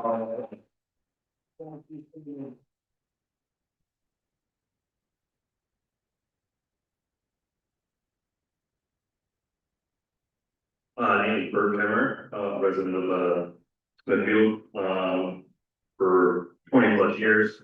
I'd like to thank everybody for coming out, well, the board as well, for taking this time. Most of my concerns have been already stated, but a few things. One, like the gentleman had said before, our firefighting capabilities is nowhere adequate to, respond to any kind of disaster associated with a facility like this. I think we need to create an independent council as far as environmental impacts and as far as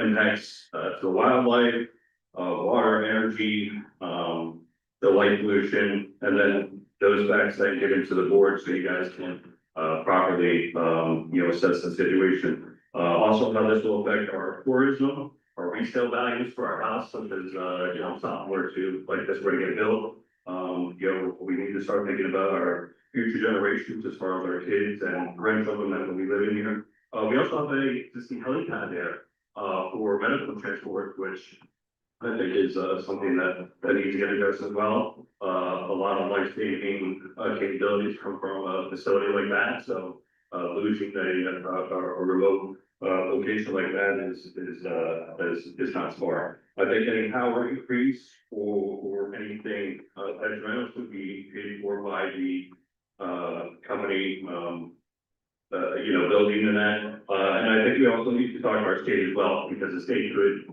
implement a statewide ban on data centers, and I think we need to do that. We need to remember our data, we're giving this data away, so we're using ChatGPT or looking at Joe Rogan baby reels or whatever. We need to really question whether or not that's important and whether or not we need to use it because we're going to.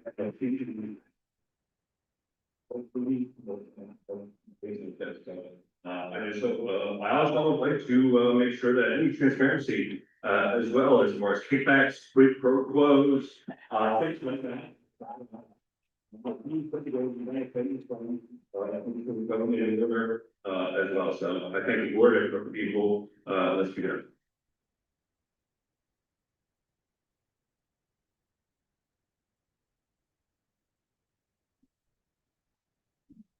Hello, my name is Devin Togaj. I am an energy traffic resident for over 2 decades, and I am a young mind, so I'm very interested. So this is the first time I'm doing something about this, but providing a perspective, I want to add the perspective of student populations. Not only do we have many residents here in Smithfield Township and Stratford in general, we also have an incoming influx of new and young minds in here. If we do have AI data centers, we would want to see a lot more transparency on how what's being affected with electrical supplies in the campus, as well as further locations in the surrounding area. I would also like to address that there should be an enforced portfolio on the intention of providing alternative energy.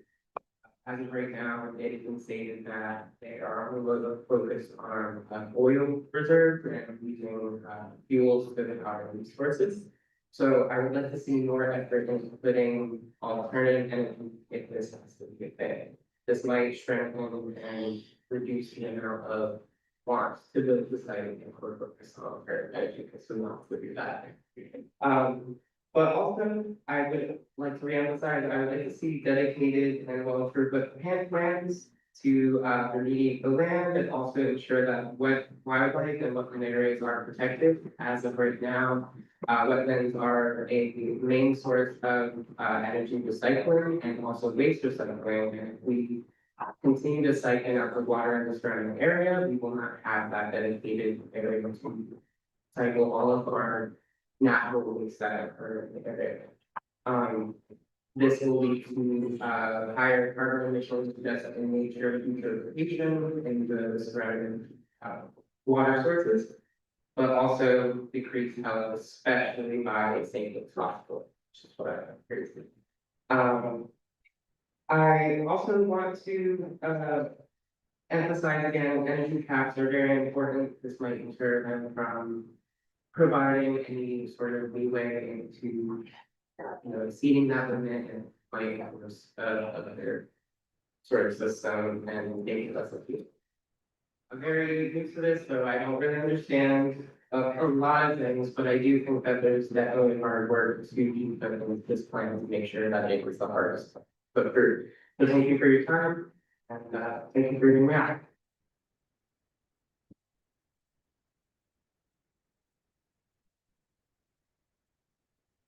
Hi, good evening. My name is Linda Gordon. I live in Lake Valhalla. It's been in my family for the past 59 years. I've lived all over and I always come back home because Valhalla is such a special place.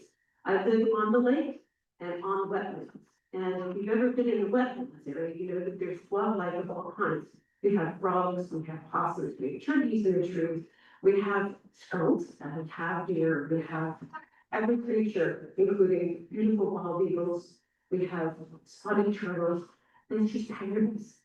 We've suffered a lot of different things that come into our area and poisoned our land from people that don't really want to be here because it's cheaper than the city, to those that really embrace our naturaleza, which is what the Poconos and our region is about. I live in Lake Valhalla. I work for Habitat for Humanity and I help people every day try to better their lives and home ownership. I can't even imagine if you can, all of you, draw a line where Roger's Dairy was, and within a 2-mile radius, do you know what you have? You have some of the most beautiful, pristine creeks, lakes, bridges, and communities in the entire Poconos. And we're right near ESU. We're so close to town that people forget that we're here. And that's what this freaking data center has done. They want to hide in our woods. That's what they want to do. And this is not going to be occupied by human beings. It's going to be a data center with housing AI. Not just that, are any of you aware or do you remember, or do you know how much our electric bills have gone up this year? You know why? Because our entire bridge system here in northeast Pennsylvania that goes straight Greater Chicago, it goes up to the parts of Boston, it's overloaded, we are overloaded, we've had droughts for the last 3 years. If they build a data plant, they're gonna wanna build another sewage treatment plant, they're gonna wanna build more infrastructure, and it's gonna come down to us taxpayers. That look, I live in Smithfield Township, where our taxes have doubled in the last 3 years. Senior citizens like myself and others, we're losing everything that we built. There are so many great speakers here, and what I want to say is that all of us, we really need to come out all the time and support these things. This is real, the audiology part of it, with, the vibration, the poison that it's gonna do to our land, taking over what they're gonna do just building it, having all this poison is taking away what our region is a beautiful recreational park. That's where we live. People travel 2 hours every day to live here in paradise and respect them. We have to try really hard to ban these data centers from Pennsylvania, not just our region, all of Pennsylvania.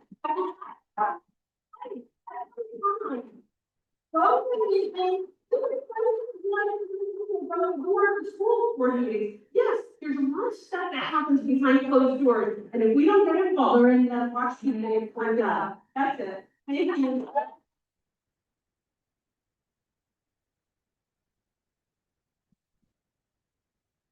Okay, the next people on the, on deck are, oh man, I'm sorry, Frank Potenzeri, Sandra Elby, Alicia Shundoff, and Roxana Lawrence.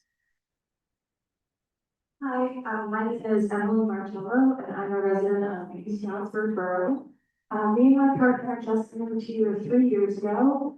I grew up just over the river in New Jersey, over where Mountain Lake is, and they just fought a similar battle, facing custody of data centers. They lost there, but yes.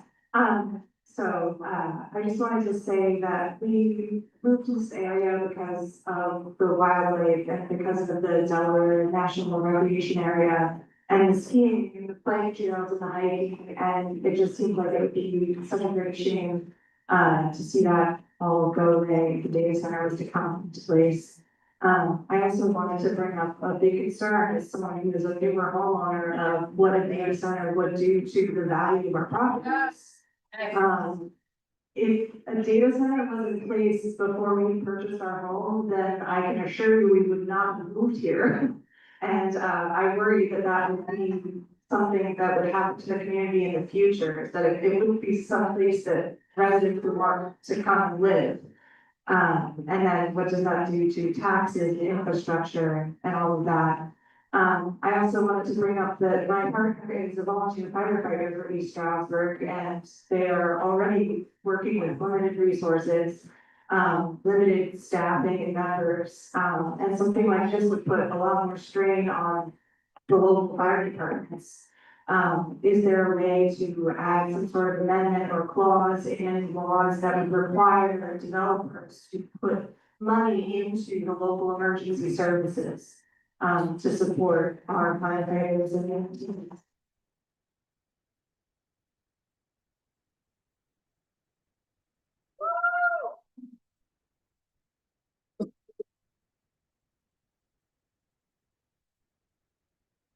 My name is Frank Potenzieri. My house borders the Mosher's Farm.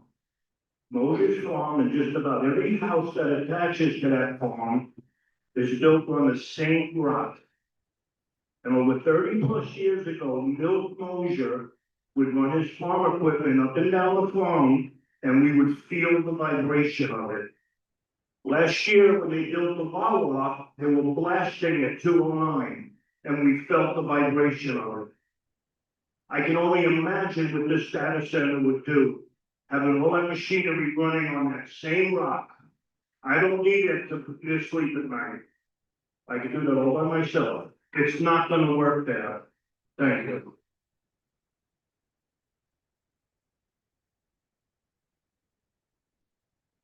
Hello, I'm Sarah Emily. I live in East Stroudsburg.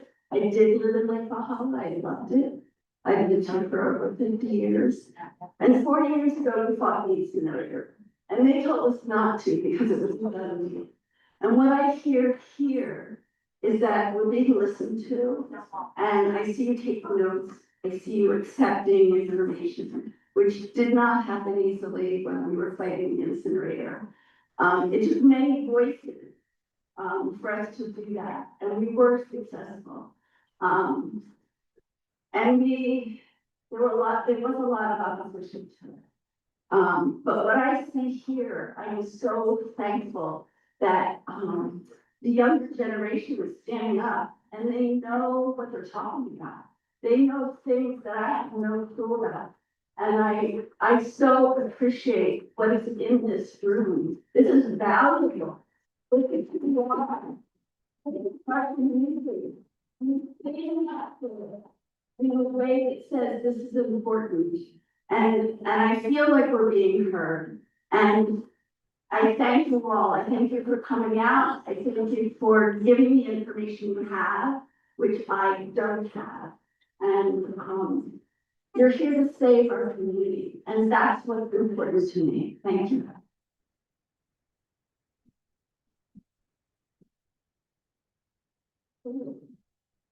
Okay, next set of people on deck, is Terry Van Buston Martin, Liam. Okay, I'm sorry,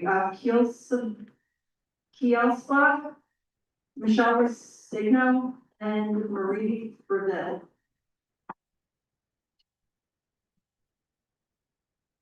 Thank you.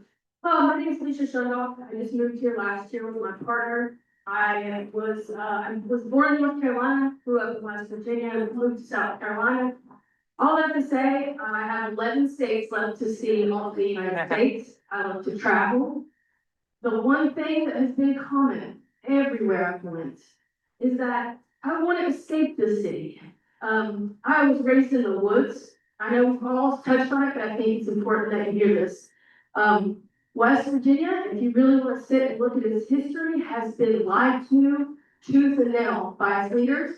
I don't know anything about y'all, so that I'm not saying that towards you. I'm just saying, learn stuff. Don't listen to this. Look it up. Educate yourself, because it may not be happening now. It will be when they're putting cancer centers down the street from the house. I promise you. I've lost family members from people's ignorance and lack of time to just learn. Take a look, guys. We are seeing it happen in real time. People's education levels are dropping because we're not retaining anything. We're hooked to electronics. I've had a computer in my hand since grade school. I went to school for computers. I love computers, but I'm also seeing this is not healthy, y'all. We're all struggling. We're barely making our bills. We're glued to the TV. We don't talk about things anymore. This is a beautiful community. Keep it. Don't let it fall apart. Thank you.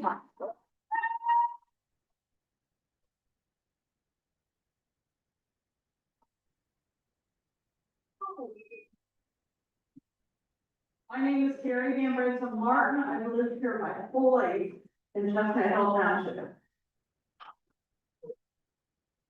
When we elect our officials, that is a sacred trust.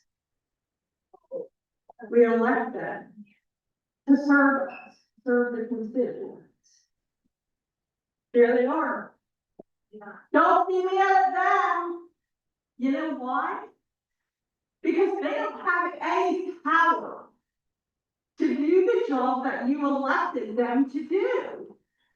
Because per the state municipal code, they don't have the power. They have to allow by law any kind of business into the municipality. They don't have a choice. They have no legal. The failure is at the level of the legislators. The failure is at our senatorial level. The people that make the law. That is where the snake is. And if you want to make that stop, you're going to cut off that snake in November. Because those municipal codes have to be reworked. And now, and until it happens, we may need a moratorium. even if we go to a judge and want a moratorium, which I've thought about, judges have no power to legislate from the bench. They must rule as to how the law is written. That's why we must go back to the lawmakers. And they need to get cracking, because their time's running out. Every municipality should have autonomy to be able to allow what they want and their constituents into their area. This stuff that does not need to be shoved down our throats. We are a Pocono brand, that is our brand. We should not be destroying it. Now, I'm telling you, we already know what we're facing. These guys do not have the power from a legal standpoint to do what they need to do for us. But if you remember in November, and if we don't get commitments from our legislators in writing that they'll do a rework of these municipality laws, we're going to be running some independent candidates. Remember in November, I want commitments. I'm sick of talk. Thank you.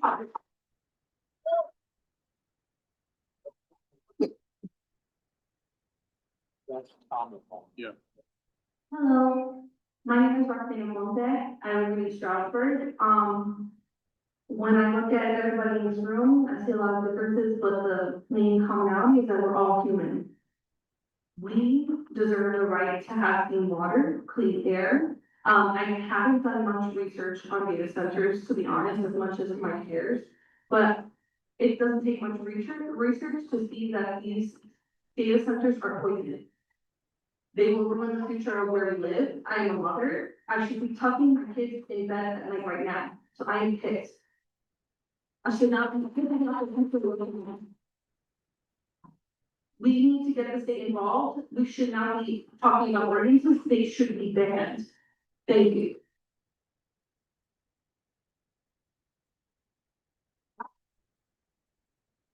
Hey guys, my name is Liam Dieselbach.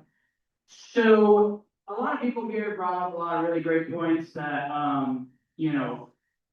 one specifically I would like to touch on a little more, from hands-on experience. The skiing and snowboarding, aspect of this area is, might I say, huge. My entire family, are all skiers and snowboarders, and with the data center being put in, obviously, a lot of people have talked about, the overall temperature of the area going up. One thing I'd like to bring up, Shawnee Mountain specifically, I worked there the last 2 years. It's somewhere that I love working. It's a lot of fun, but unfortunately, we've been closing super early because we just can't blow enough snow. It's getting too hot. We can't stay open. We're losing out on a lot of time, memories, and frankly, a lot of just, it's just really hard to continue to try to think for my little brothers specifically, where are they gonna keep skiing and snowboarding as they get older? I know it's a little niche, kind of community of people who, and not a lot of people ski and snowboard, but it's something that I know will affect a lot of people in the future, and if it gets too warm in this area, how are these people going to continue to grow up and make these memories at Shawnee? That's pretty much it. Thanks, Father.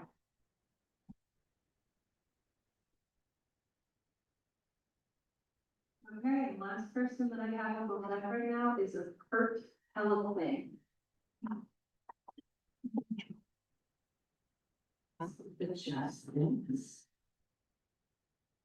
Hi, my name is Michelle Rustigno. I'm a resident of East Stroudsburg. And I'm a member of the Pocono Data Center Resistance Group. I just have a brief statement. I want to urge you to please lean on the expertise of the great minds of the residents that live in this area. The people who have spoken today. We are all in this together. Let us help you. If you feel at all inspired by the people who have spoken here today, let that inspiration carry over past tonight. I consider myself an expert in the creative process. And what I can tell you about the creative process is that the brain can hit you with a spark of inspiration at any moment. Notice your thoughts over the coming days. You may have a stroke of inspiration that gives you a new idea for additional ways we can add regulations that make it harder for these data centers to be built. I urge you, if you do have an idea, do not keep it to yourself. Do not keep it to yourself. Even if you think, I don't know if this will work. Even if you're not quite sure how that idea could translate, you may not have the time or the capacity to run with that idea, but there is a whole group of people over there who are dedicated to doing the research that can help. Okay? We count on that. We must be collaborative on this. We are in this together. Be open to new inspiration and communicate your ideas when you have them. And show up to the next meeting. My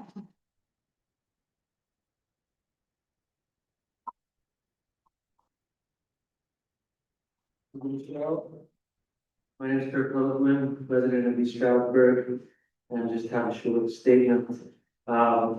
We need to have detailed analysis of the chemical waste generated from these data centers. And a joint analysis of our waste treatment capabilities to ensure that we properly filter out those chemicals.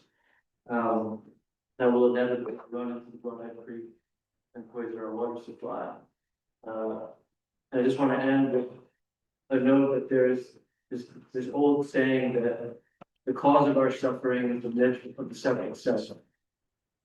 Wherever individual interests outweigh the interests of the collective, we all suffer.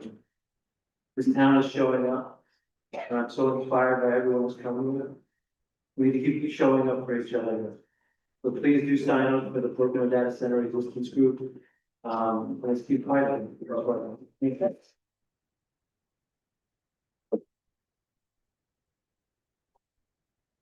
Okay, really quick, next two people on deck are Kyle Price and Carlo Slayes. Good evening. My name is Marie Burwell. I'm also similar to somebody that spoke earlier. I just relocated here a couple of years as well, hoping for peace. Because I had a couple of years in my life that I almost didn't have a life anymore. So I was glad when I moved here, and then when I heard about this, that's what brought me out here today. So I stand here today not simply against development, but in support of responsible development. That doesn't sacrifice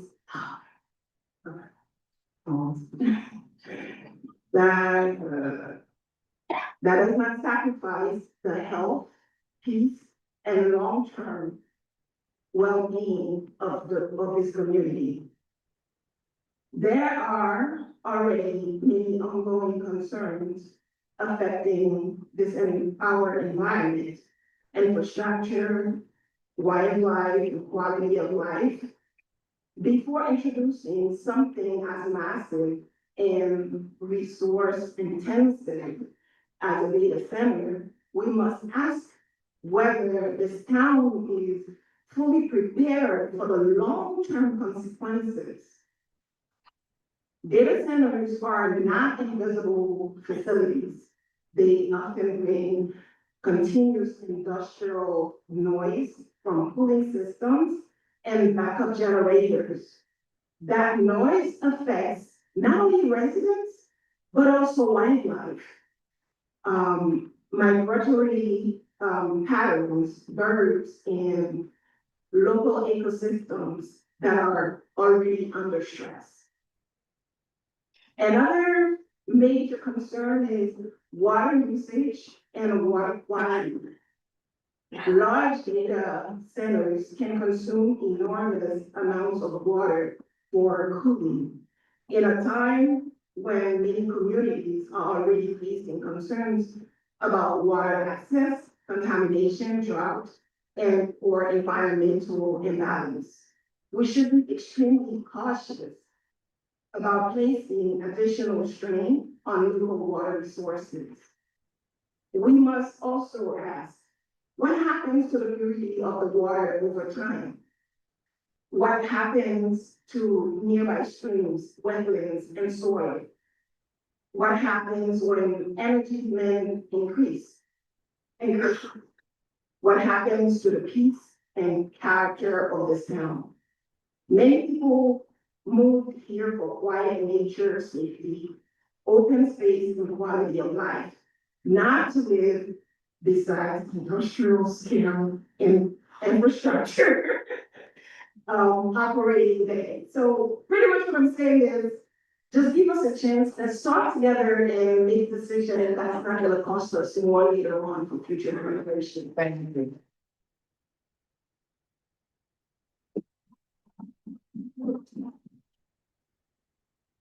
Hello, everyone. My name is Carl Capsulitis.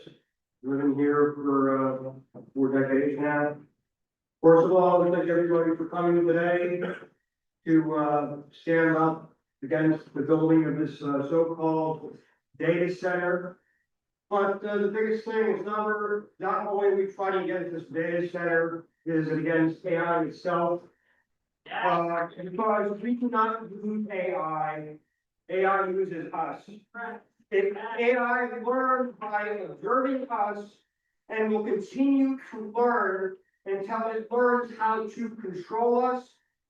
Once it's learned enough, it will eventually appoint itself judge, jury, executioner, and it will declare itself an electronic god above all things. AI learns from us, it devours all that we are just for its own gain of intelligence and for its superiority against people. And it's not only people as people, but as people living in their lifespans, and how AI will be here for God knows how long, and it knows people won't be. So it's gonna keep learning and learning and learning and learning from us until it has basically become top of the food chain. This is not just a fight against some data center, it is against AI. AI wants to control, and eventually will, as long as we give permission for these data centers to exist. And thank you all for being here to stand up against it.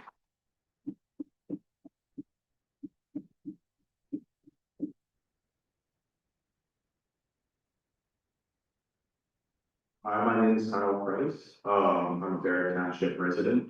My family's been living in the Poconos for the last 275 years or so. I wasn't gonna talk tonight, but I kind of felt inspired to. I just want to let everyone know here, these guys, they care about their community very much. They are doing the best they can, but their hands are tied. There's only so much that they can do at the state level, so I wanted to, they were here to get suggestions from you, so they can hear what you have to say, get a call to action from you. But I want to give you guys a call to action. Write to your local congressman, write to your local senator. Don't let the inspiration stop here. Please, because I've seen it over the past couple of years coming to all these meetings with warehouses, the solar farms, now with data centers. It's the same thing, they're just playing whack-a-mole. We can stop this at the bud if you guys please. We need to get this to stop at the state level. They can only do so much, and we need to give them more power to do so. Thank you.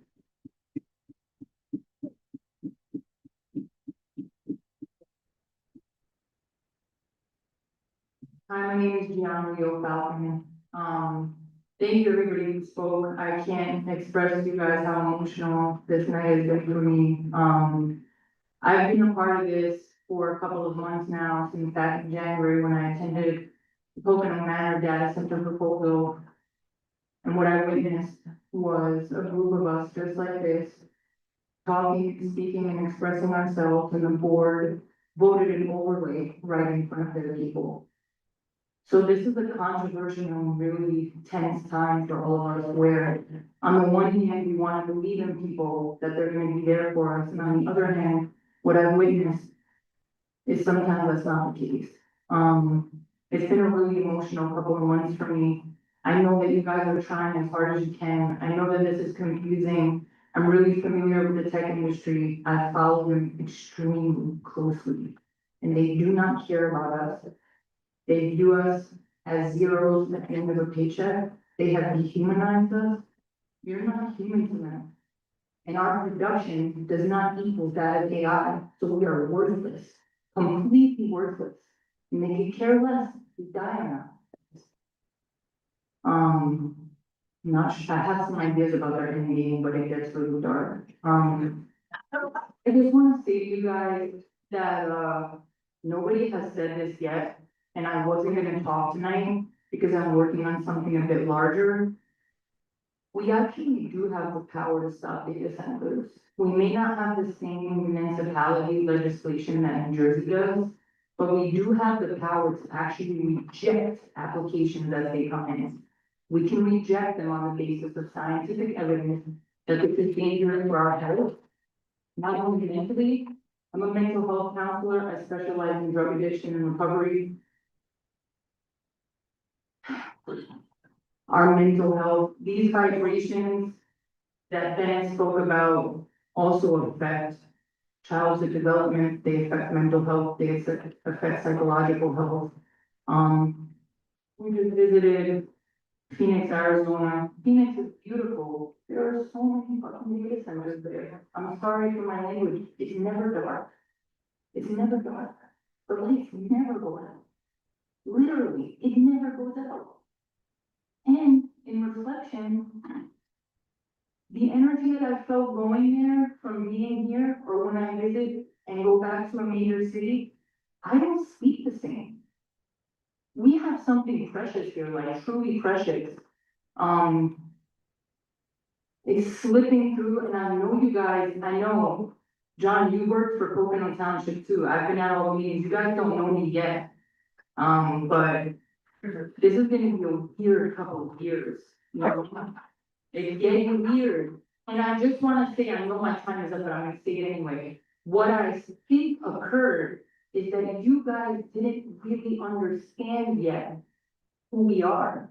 So 2 years ago, when you didn't say anything to us, you guys didn't quite understand what was going on. You know why? Because AI was new. You didn't understand what was going on, but you understand now. This is fucking real. Thank you for that.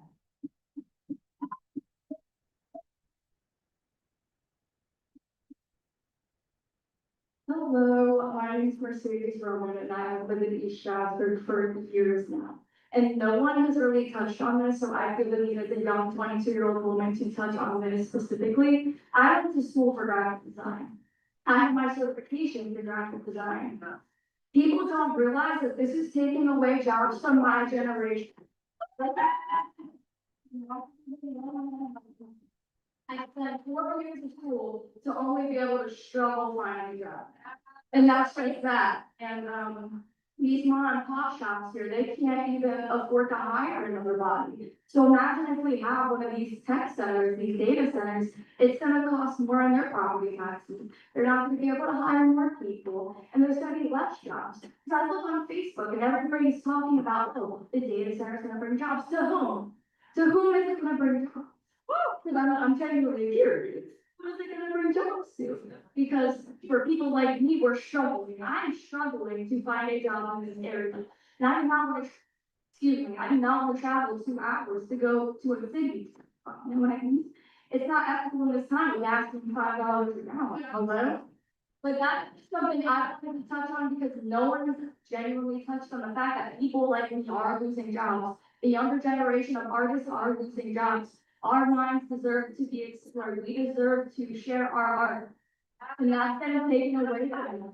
Like that's what I'm saying. They are so much.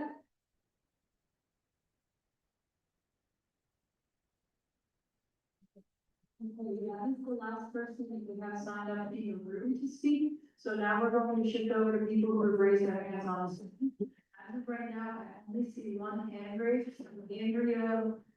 We're gonna start with you. Anyone else on Zoom who would like to speak, please raise your hand and you will be called on.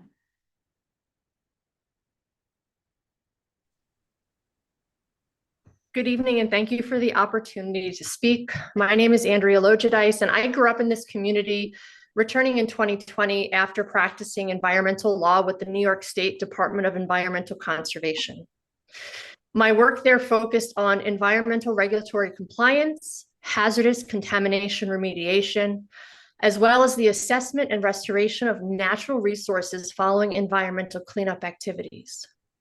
Based on that experience, I have concerns that the ordinance as currently drafted does not fully account for the scale and risk profile of modern data center operations. While the ordinance does include financial assurance provisions, those provisions appear primarily focused on decommissioning and not fully addressing environmental remediation, long-term monitoring obligations, infrastructure burdens, or potential impacts to natural resources. There are several targeted areas where I believe the ordinance could be strengthened. First is baseline environmental conditions, require pre-development groundwater, surface water, and soil testing to establish a defensible baseline for future impact assessments. Ecological and wildlife inventory is number 2 on the list. Require a comprehensive pre-development inventory of wildlife, habitat, wetlands, and ecological conditions, including identification of sensitive or protected species. This information is absolutely necessary to evaluate site-specific impacts and establish a defensible baseline when you're assessing potential ecological degradation and natural resource damages over time. Next would be groundwater monitoring.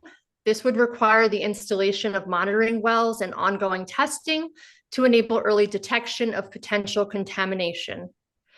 Next, we have stormwater runoff, and that is a potential contamination pathway. So we would require some sort of planning in that regard. The other item is independent technical review.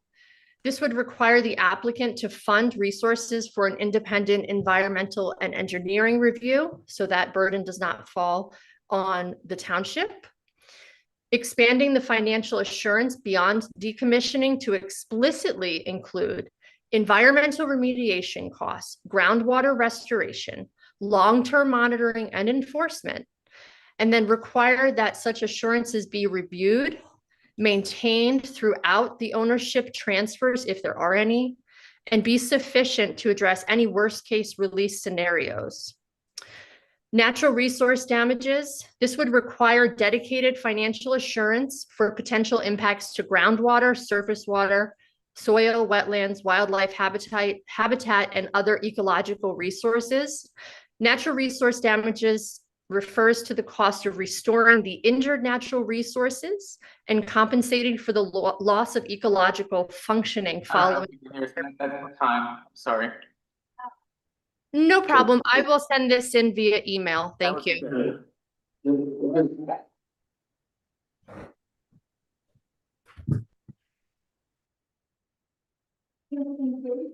This is great information. You really love to receive it. Thank you. Andrea, thank you, and just in case for the entire room, if there is information and research that you've done and you do want to send, I hope by now most of you have my email, but just in case, Julia, that's JULIA @smithfieldtownship.com. Then we do have one more request for public comment in the room, Mike. Hey, everybody, thank you for coming out. All right, there you go. No, go ahead, you got it. Put that one down. The one that's on that one, yes. There we go. There you go. Thank you, everybody. Michael Archie, I just wanted to say thank you all to everybody here for spending the time to come. And thank you supervisors as well for holding this meeting. I just want to reiterate, there's a lot of great conversation in this room, right? There's a lot to be discussed.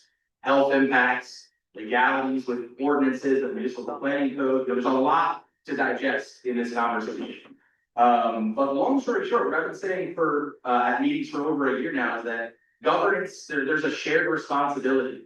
So everybody here tonight, everyone who's been in the previous meetings, you are doing your civic duty. So we applaud you for that. And also, our gentlemen up here, our supervisors, they have also a civic duty to represent their constituents. So I just want to applaud everyone all the way around, because the people who are here speaking their mind, are doing the right thing, giving input, and then our supervisors are here receiving, that input as well. Now, where that goes from here, the future is yet to be written.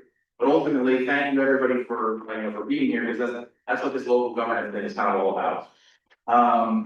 We do need to kind of continue to have these complex conversations as a community, and the governance requires the consent of the governor. So none of us have ability to complain if we don't show up to the meetings, if we don't do the readings, if we don't have the conversations in the community and then present that information. So again, the governance requires the consent of the governor. And ultimately, again, thank you everybody for being here. And specifically, I've said before that I think the community would benefit from public education, not putting anybody down, including myself. We're all learning this different stuff about municipal government. So again, I want to applaud you guys for kind of explaining some things about the curative amendments, explaining some things about the different, aspects that we could update in the ordinance. Because again, that's new for a lot of us, I'm sure. So we got to continue to have these conversations, and thank you.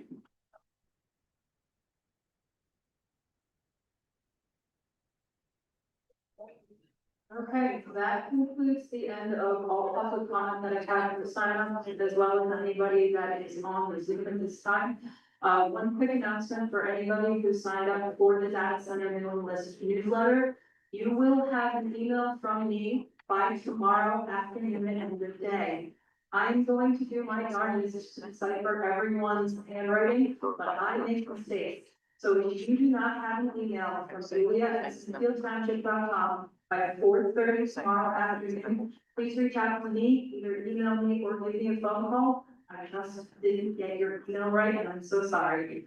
On that note, if your name is, or if you know, a Martin A. or a Joseph P., we have been unable to decipher your email addresses, and we have not been able to contact you because of that.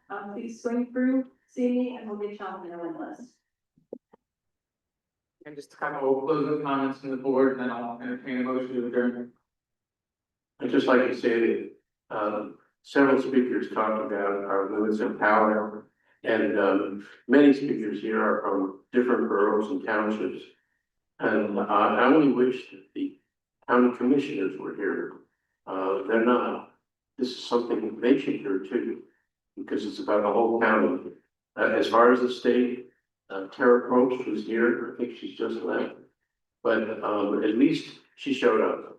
And I wish I could say the same for the commissioners. I wish they weren't MIA. Okay, I just have a couple of quick closing thoughts. Dr. Mike, who just spoke a couple moments ago, highlighted a very important thing.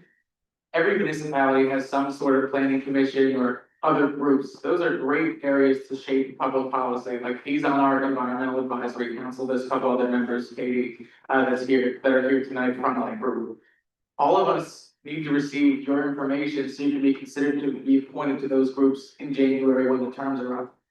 It's an important way to be involved that isn't necessarily just being like up here. There's a ton of other ways to be involved. So I would really advocate for that. I also want to point out that we are not advocating for data centers. I think very much what we spent the last roughly 3 hours doing is figuring out different ways that we can stand up for Smithfield and protect the community. So we're gonna obviously have to go to the drawing board and take in this information. I think I saw copious note taking from just about everybody.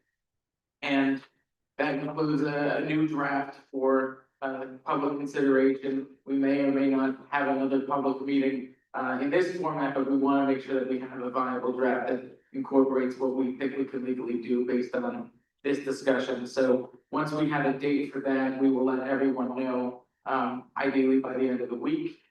So I encourage you to join that email list, and also you'll be added to our township's email list in general, which is important too.